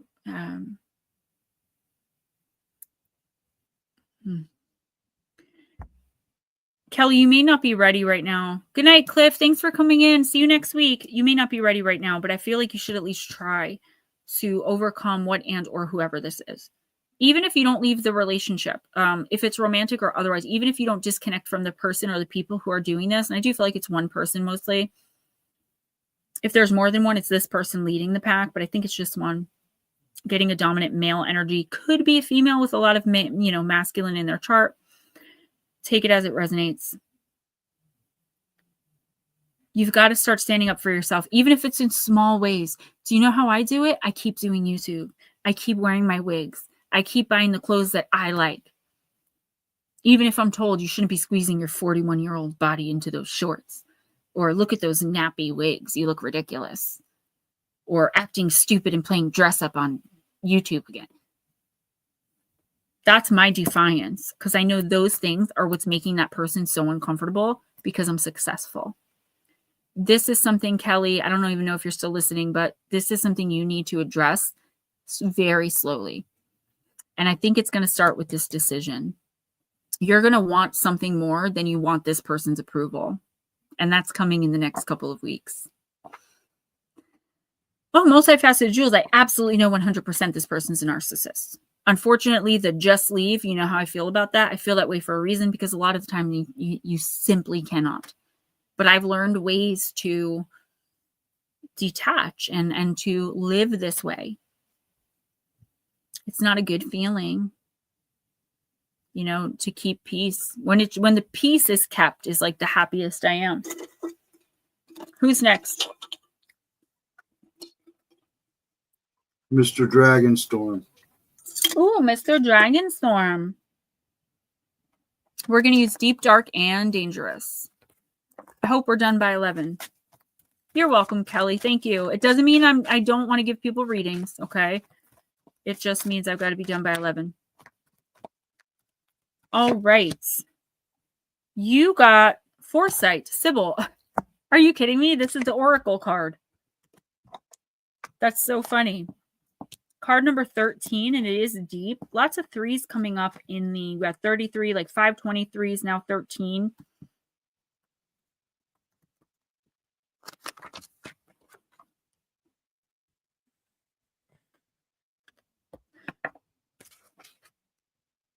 And no, I moved right into that attitude. So, Lodanis, develop rituals that will benefit and support you. Connect more strongly with your higher power. Your intuition is very valuable at this time. Use everything available to you to make a decision. Sometimes the answer is not clear immediately. We have to give it time. Get support from a trusted, wise friend, okay?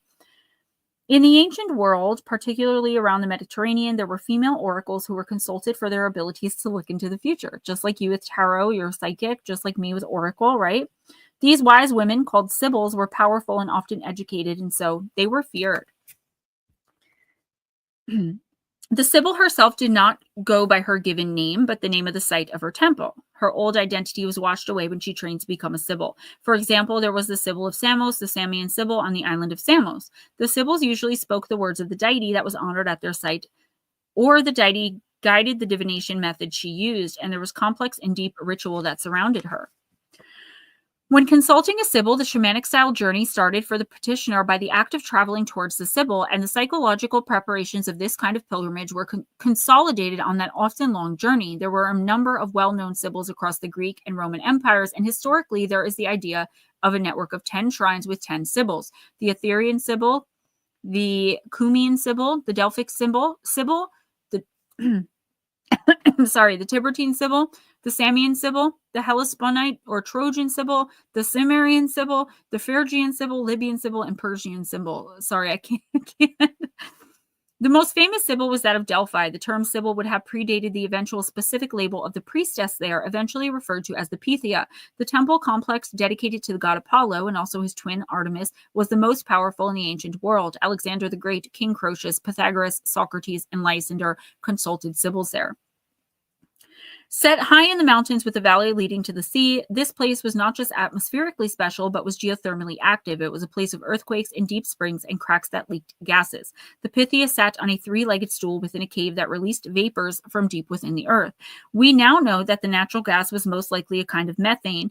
This changed the mental state of the priestess, enabling her to go into trance so she could receive the words of Apollo directly.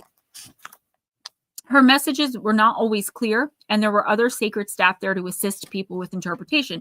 My sacred staff to assist with interpretation is Ghostdragonzw and the chat here. You know, just like you came in and you're picking things up, I always want you guys to give those intuitive hits when I'm giving readings. Some messages, though, were crystal clear. For example, when the Roman Emperor Nero visited the oracle, he was told by the Sibyl, "Your presence here outrages the god you seek. Go home." We know that before the visit, Nero had murdered many people, including his own mother. Right, Jarvis, basically. Your plant companion is Bay, and your crystal companion is one of my favorites, Lapis. So you know how to work with crystals and herbs, I'm sure. If you have the chance this week or in the next 2 weeks, definitely work with Bay and Lapis. I feel like this card is just really validating what it is that you're doing and telling you that you need to possibly connect a little bit better in the next 2 weeks with your higher power. So That means, obviously, there's something coming in that may be trying to block you from doing your work, from doing your job. I'm sure you'll be immediately aware of it, but be prepared, because I feel like what I'm seeing, actually, you know how I just started coughing? That never happens, right? Never happens for the most part, no matter how fast I talk, that my words twist the way they just did. That tells me, Mr. Dragonstorm, that something is trying to stop a message you're giving someone. Or recently that's happened. You could be under I don't want to scare you. You could be under some kind of small spiritual attack. I'm seeing like attachment. I'm not seeing anything demonic, but like you're definitely, because of your gifts and abilities, okay? You could be, for a psychic attack, you're about to read for someone or help someone, get a message for someone that you're going to feel, I'm feeling like pain here. I can't really get my words out. Sorry. In the next 2 weeks, I want you to just prepare for this. Use bay, use, white or dragon's blood sage. The black sage is the best for stopping these types of things in their tracks. Make sure that any messages, as I'm sure you know, that are trying to be blocked, you work extra hard to get those out and cleanse yourself afterwards. Your higher self and your higher power, whatever that may be for you. We accept all kinds in here. We're the island of misfit toys. Connect with that and ask for help there. My lover is a daughter of Dionysius. We dream walk together. Second time I've heard Lapis. Thank you. I have had delays in my manifestations. Throat chakra is my power. Interesting. Okay, there you go. Yeah, that never happens to me. Like, I don't choke in the middle of reading, right? Fellow survivor on Sunday. Okay. Well, Adonis, we need to talk. I'd love it if you'd email me, and I'll be sure to check them on Sunday. Oh, obsidian necklace to block any negative vibes, because I'm still in a situation. We should talk. All right, who's next? I got to get done. Jarvis? All right. Jarvis is next, and then anybody after that we might miss, or do you want to do anybody else after that? Well, I got to do Lotus and KC. Well, I hadn't said timestamps, and I had. Oh, if anybody didn't get a reading and wants one, now's the time, because I'm going to make Ashley last. Yeah, now's the time. Now's the time, because I am going to end. My baby is asleep downstairs, and he sleeps with mama. So yesterday I was cleaning up, and I found the coloring book that did the picture of me, and he wrote on top YouTube star, psychic, an oracle reader, a paranormalist, something like that. And he was like, Mommy, you're in a coloring book? And I'm like, yeah. And he's like, what's up, Juan?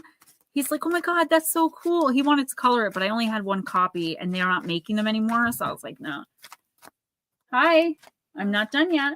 Almost, though, about another 15 minutes, buddy. You want to come say hi? Come here. Really quick, though, because I'm trying to end so we can go to sleep. Do not step on my light. Step over the light. Come say hello very quickly. Say hi. Hello. This is my best boy in the world. Go ahead. I'll be done in about 15 minutes. I got Steven. 3 more readings. He's on mute. Go ahead. Watch my wire. Close it. Oh. It's okay. I'll do it. Go ahead, honey. I'll be down. Okay. Sorry. That's okay. Almost done. No big deal, baby. Juan said Gemelo. I love it. Yeah, he is. His bedtime's 8, but I've got to do the oracle, so. He is. He's like, where? Because he sleeps with me. We put an extra bed for my husband. That's my baby. All right, let me breeze through these. Jarvis. His dad doesn't like him on YouTube, so I try not to do much with him. Gemelo. I love that. It's almost better than when they called me the paranormal pinup girl. Sweet temptation. Jarvis, what are you getting into, boy? Let me find out. You got it in the upright. This trio of fairies was sent on a mission to collect strawberries for the coven. The juicy, ripe fruit proved too much of a temptation. Instead of harvesting the wild berries, the two younger fairies began snacking on them. We talked about this last week.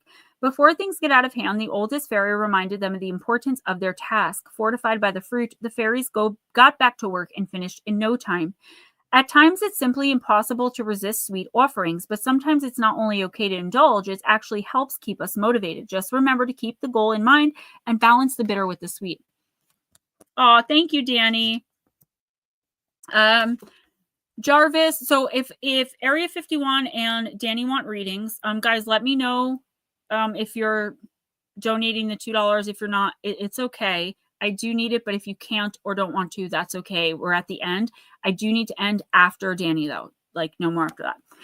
Jarvis, there is something here that I feel like you really want to kind of indulge. I don't think it's such a good idea, though.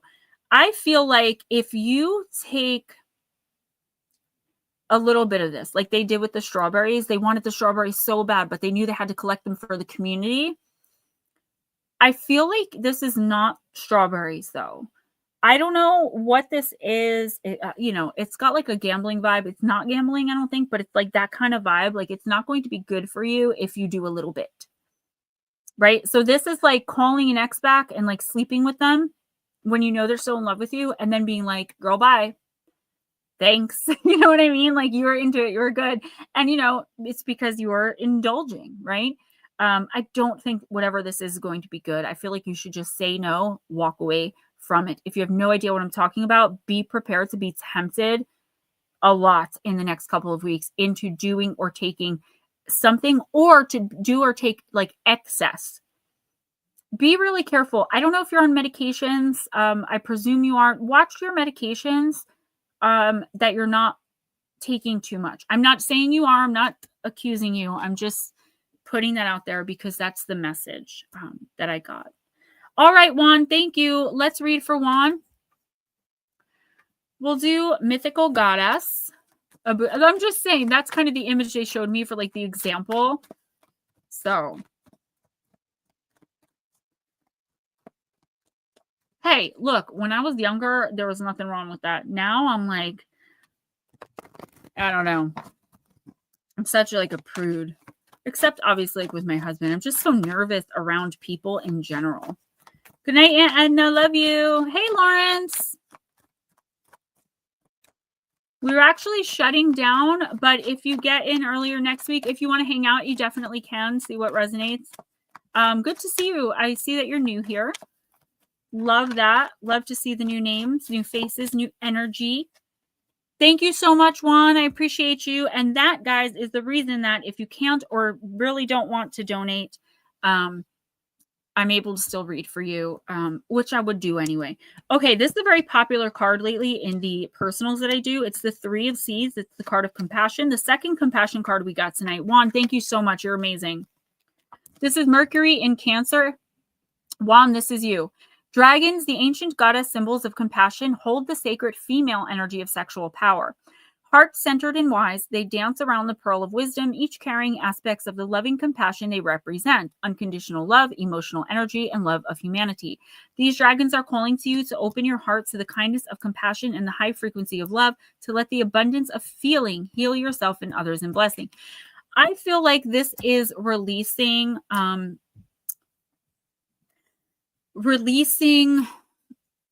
I don't want to say a grudge, but like just letting something go. Some kind of negative energy, negative feeling like towards someone. And it's like you're finally over it. Somebody is like, I don't know, in the next 2 weeks, like somebody is going to be pushing you. And I feel kind of like it's purposeful. I feel like you have someone here, whether you're aware of them right now or not, who like is purposely trying to push your limit or push your buttons about something. This is you being like, you know what? I am not. Oh my God, Casey, thank you so much. I know.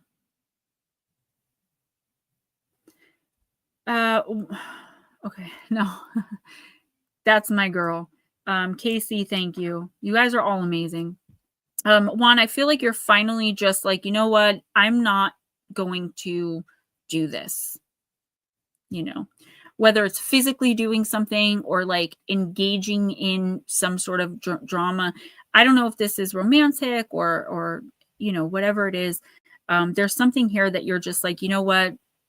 I'm not giving my energy to that. And I feel like that's a big thing. Like, it's not something you often do. Normally, like, you're going to engage, you're going to stand up for yourself. You're going to explain your points. You're finally recognizing that with this particular person or these particular people, it's not worth it, because they're not in it to understand. They're in it to fight or argue or make you look bad or to make you feel bad.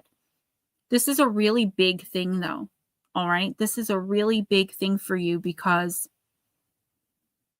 it's like you're finally wise enough to understand what this person really is about and what you're really dealing with. And now you can work through it. Juan, Casey, everyone who donated through PayPal and Cash App, you guys, thank you so, so, so much. Casey, I can't imagine what you've lost. Having to learn to live differently.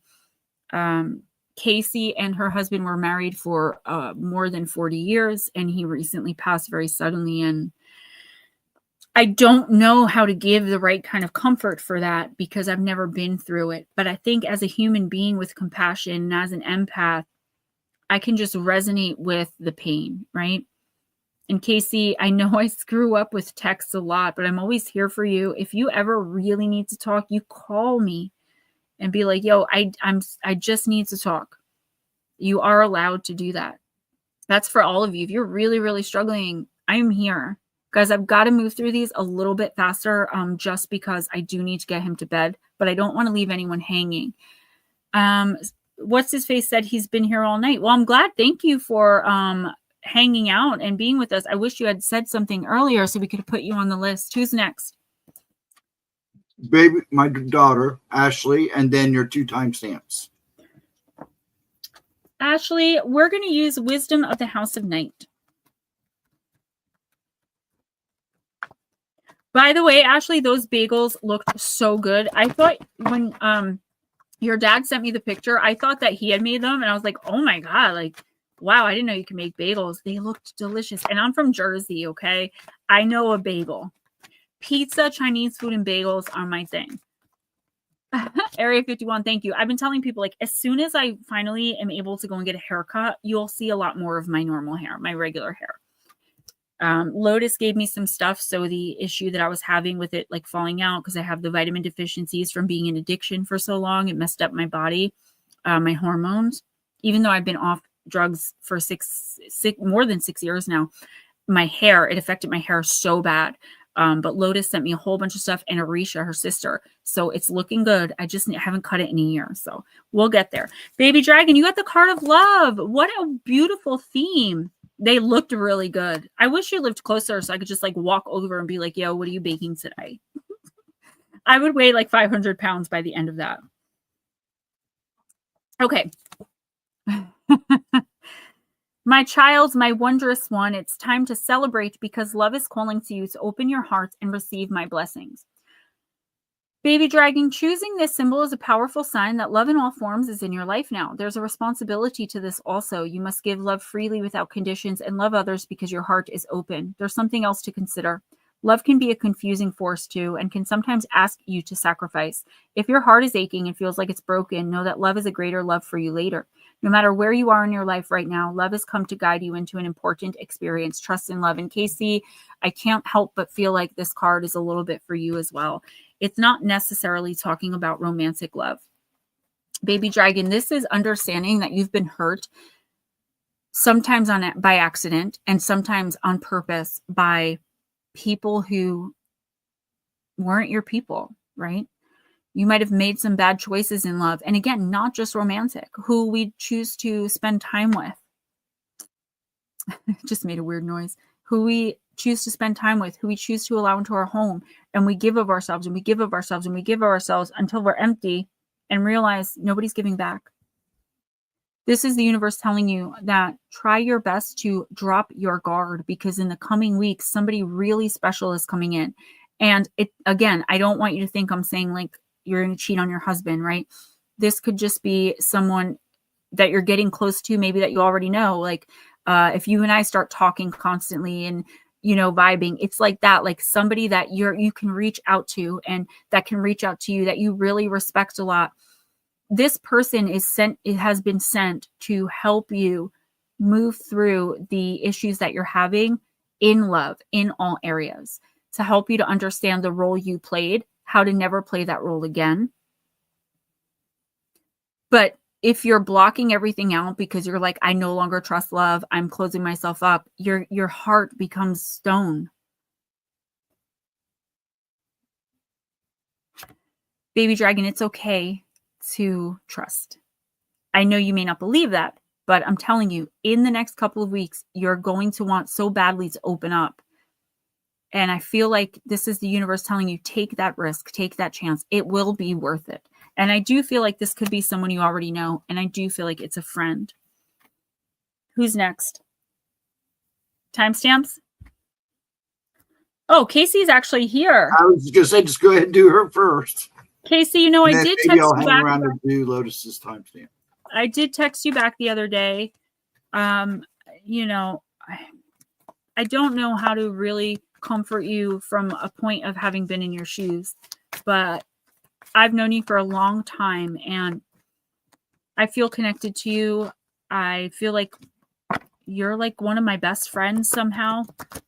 Not that it's a bad thing. It is just strange when you have your best friends are people you don't actually like physically know.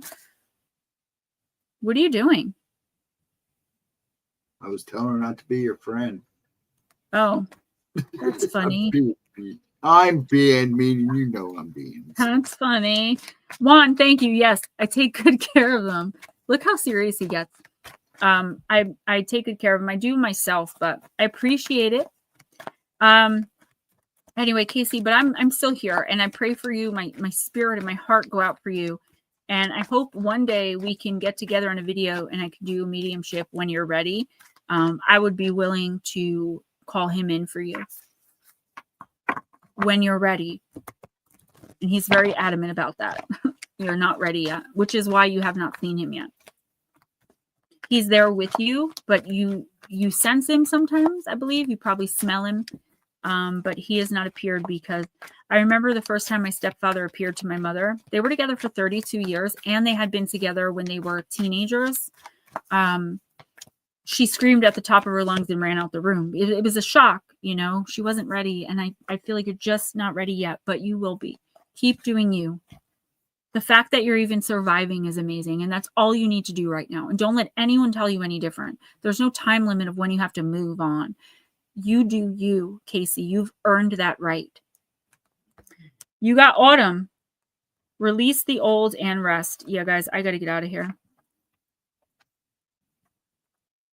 I can hear RJ down there just like, I want to go upstairs. I want to go upstairs. I want to go upstairs. Juan, yes, you got a reading. I don't even remember which one you got, but you did get a reading. Might have been this one.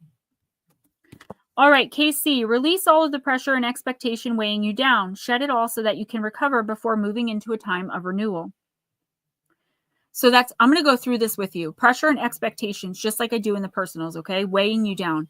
People telling you it's, you know, you've got to move on. You've got to live your life. You've got to, you know, change the way this, that, and the other. It's weighing you down. It's depressing your energy. It's making you feel less than, like, oh, why, how these people would be able to move on. These people would be able to whatever. These people, no, they have no idea how you feel right now.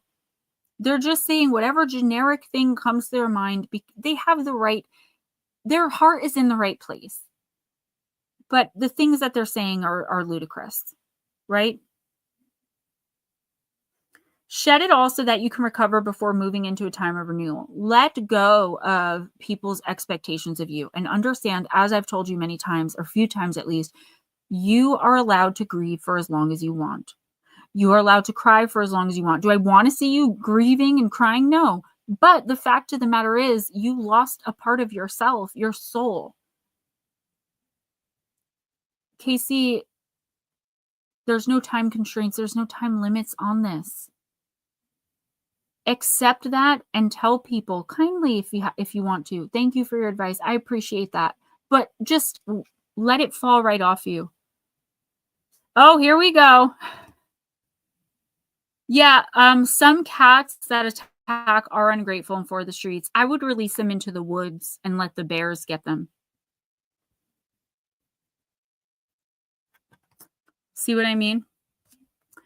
KC, autumn is when the trees are preparing for the long, cold winter and must let go of all the weight they are carrying in order to continue to grow and prosper. Sometimes you too just have to surrender an aspect of yourself in order to continue to grow and prosper. The raven on the autumn card shows that there is an opportunity to heal at this time. In Celtic animal medicine, the raven is the bird of healing and initiation. The healing it brings is a shift that allows you to move into a more powerful psychic space. Guys, please watch the chat, where you can be more aware of your needs and desires and be better supported. So this is talking about possibly doing something really different, right? So I would say something drastic like moving, going on a retreat, taking yourself on a vacation, not because you're celebrating, because you are there does need to be a little bit here, Casey, if you can manage it, like a change of scenery. Even if you don't want to be around anyone, even if you're tired of all the expectations being put on you, you have got to find your space again. This is going to be a change of scenery. Even if it's like going on a hike, I don't know if you like those kinds of things, or walking on the beach, reconnecting with nature, seeing life through a different lens, because your life is different now, right? If you're staying in the same place, reliving all the same memories, it is going to be a lot harder than if you would just take a little time out. Go on a staycation, stay at a hotel for a night. I know that sounds kind of stupid, like who does that? But like, you really need it. Sometimes I take RJ when I used to have money, we would go just for a night to a hotel that's like 5 miles away, because I just needed a change of scenery, a change of pace to find me again. Okay. Last part, you know what is heavy and what's holding you back. Is it a person, a situation, or a dream? Like the trees letting go of their leaves and fruit in the autumn, it's time to let it go. And this doesn't mean letting go of your grief. It could, if you're ready. What it means is letting go of others' expectations. It's all too much right now. This just happened in October. It's not like it's been 10 years. And even if it has, I would still tell you, you have every right to feel how you feel. When the autumn card arrives in the future position, which it didn't, when you let go, you make space for the new to enter your life. You are being guided by your angels and nature herself to release whatever's stopping you from moving forward. And you can do this. It says that there. You can do this. Casey, so again, this isn't telling you you've got to let go of your grief. It is telling you that your grief can be lessened if you stop allowing others to put their expectations on you. Well, if it were me, I would. That's great, but they're not you. I'm sorry, I'm getting a little angry because, like, how dare you tell some? I don't know, but I do see their hearts in the right place. The road to hell is paved with good intentions. They don't mean it maliciously. They just don't want to see you struggle. But the fact of the matter is, your spirit is not well right now. What spirit is recommending, and I back it up, is that you get out and about a little bit. It doesn't mean you have to talk to anybody. It's not out to go meet new people. It's out to change the scenery for yourself. Take an hour to grocery shop. Go walk through. I go walk through Walmart, but like whatever store you like, you don't even have to buy anything. Get yourself out of the same repetitive state. I'm going to read for Lotus, and then I really have to go. And I'm sorry to rush out, guys, but we have basketball early in the morning for RJ. I had no idea his games would be on Saturdays, or I would have reconsidered letting him play. But he loves it so much. Guys, please donate if you can. Juan, Casey, anyone else who donated through Super Chat, Super Sticker, PayPal, Cash App. I do appreciate it all, guys. It is the way I get paid for the work that I do. I don't have many personal clients, so. All right. This is for Lotus Girl Spirit. Miss Tennille. And Casey, it's so good to see you in chat, by the way. I just want to acknowledge that. I know you're always listening, or you listen after, but it's good that you came in and share our energy. Guys, send Casey all of your positivity and love and light and peace of mind and peace of heart. This chat can change your energy, at least for a little bit. Animal totems, 27. Animal energy and powers in the reverse, Lotus. You can reach out to the animals about an issue you're confronting or characteristic you need to cultivate. Here's an easy process to evoke the wonders of the animal world. Close your eyes and breathe deeply. As you relax, invite an animal totem, your cats, to bring assistance to your concern. You can call on a specific animal or just name the issue. Let yourself relax and sense the animal that comes. Ask to share its helpful energy and take some time to feel its special vibrations filling you up and giving you strength. You can even ask a question, so be open to any type of messages. This is kind of a ridiculous message. Animal totems are real spiritual helpers, so meditate on all the animals that call to your heart. Open up to the power, courage, and gentle spirit messages they bring. Lotus, I can't help but think that, Casey, thank you. You've been with me. I think you're the longest running person who's been with me, actually. You and Ghost. I think, yeah, and two. There's a few of you. Tennille, I can't help but just think this is about your cats, okay? I don't see anything like really wrong with them. I do feel like I'm getting like an overwhelming feeling. I don't like this reading. I don't understand. I don't work with animal spirit. I'm going to pull another card, which I never do, but I don't understand spiritual totems, and I'm not going to speak on something I don't understand. Pay attention to your cats, the kitten specifically. 37 in the upright creation, soul expression, and something new. And then we're done. This card brings messages of devotion from powerful spirits who are very close to you. Upright, it reveals two special spirits who have been with you since birth, your personal guide and your guardian angel, so your main spirit guide. Your personal guide serves as a pipeline to the important wisdom and mysteries of the universe. This guide is with you at the most important moments of your life, bringing valuable information in times of personal transformation. So notice when you have an epiphany about a difficult situation or a spark of awareness or a flash of courage just when you need it most. Lotus, I'm going to do what I did for Casey and read as we go. Listen. This is you, again, putting your foot down and trusting the universe. For example, firing the driver, even though you know you don't have a replacement and you can't really run the business without him. Fire his butt. Why? Because the universe will provide for you. You're vibrating at the right frequency. You know, I do think your physical ailments a lot have to do with your spiritual misalignment because of all of the stress you suffer and all the work you do. You never take a time out. This is you making decisions based on the fact that you know you are blessed, you are anointed, and you are going to be taken care of. The other spirit signified here is your ever-present guardian angel. This wonderful being has been with you every moment of your life, bringing profound love, protection, peace, and personal inspiration. There's no end to the valuable gifts this angel can offer you, and since he or she is always with you, those blessings can be shared at any time. Communicate with this loving being often to forge a deeper relationship. The sense of support you receive will be liberating. This is you talking to your guides. I know that you believe in God, so I will say, pray.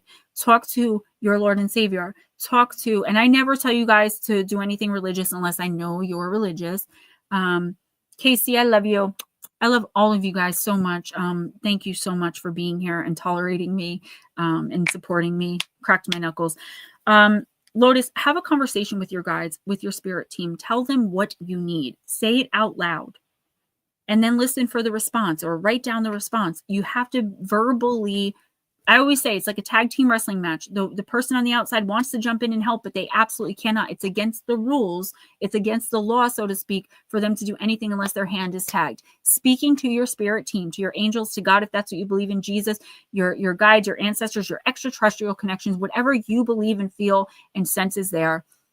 You have to verbally call out to them to call them in to help you in your life and be very, very specific. Guys, I love you all so much. I have got to go. Thank you so much. Monday, we're going to be talking about people that entered parallel dimensions. Remember, if you donate to PayPal or Cash App, I get it immediately. I could really use it. Everyone who donated, thank you so much. See you next week. Oh, Ghost Dragons is streaming tomorrow. I'll put a note in the community tab. Good night, guys.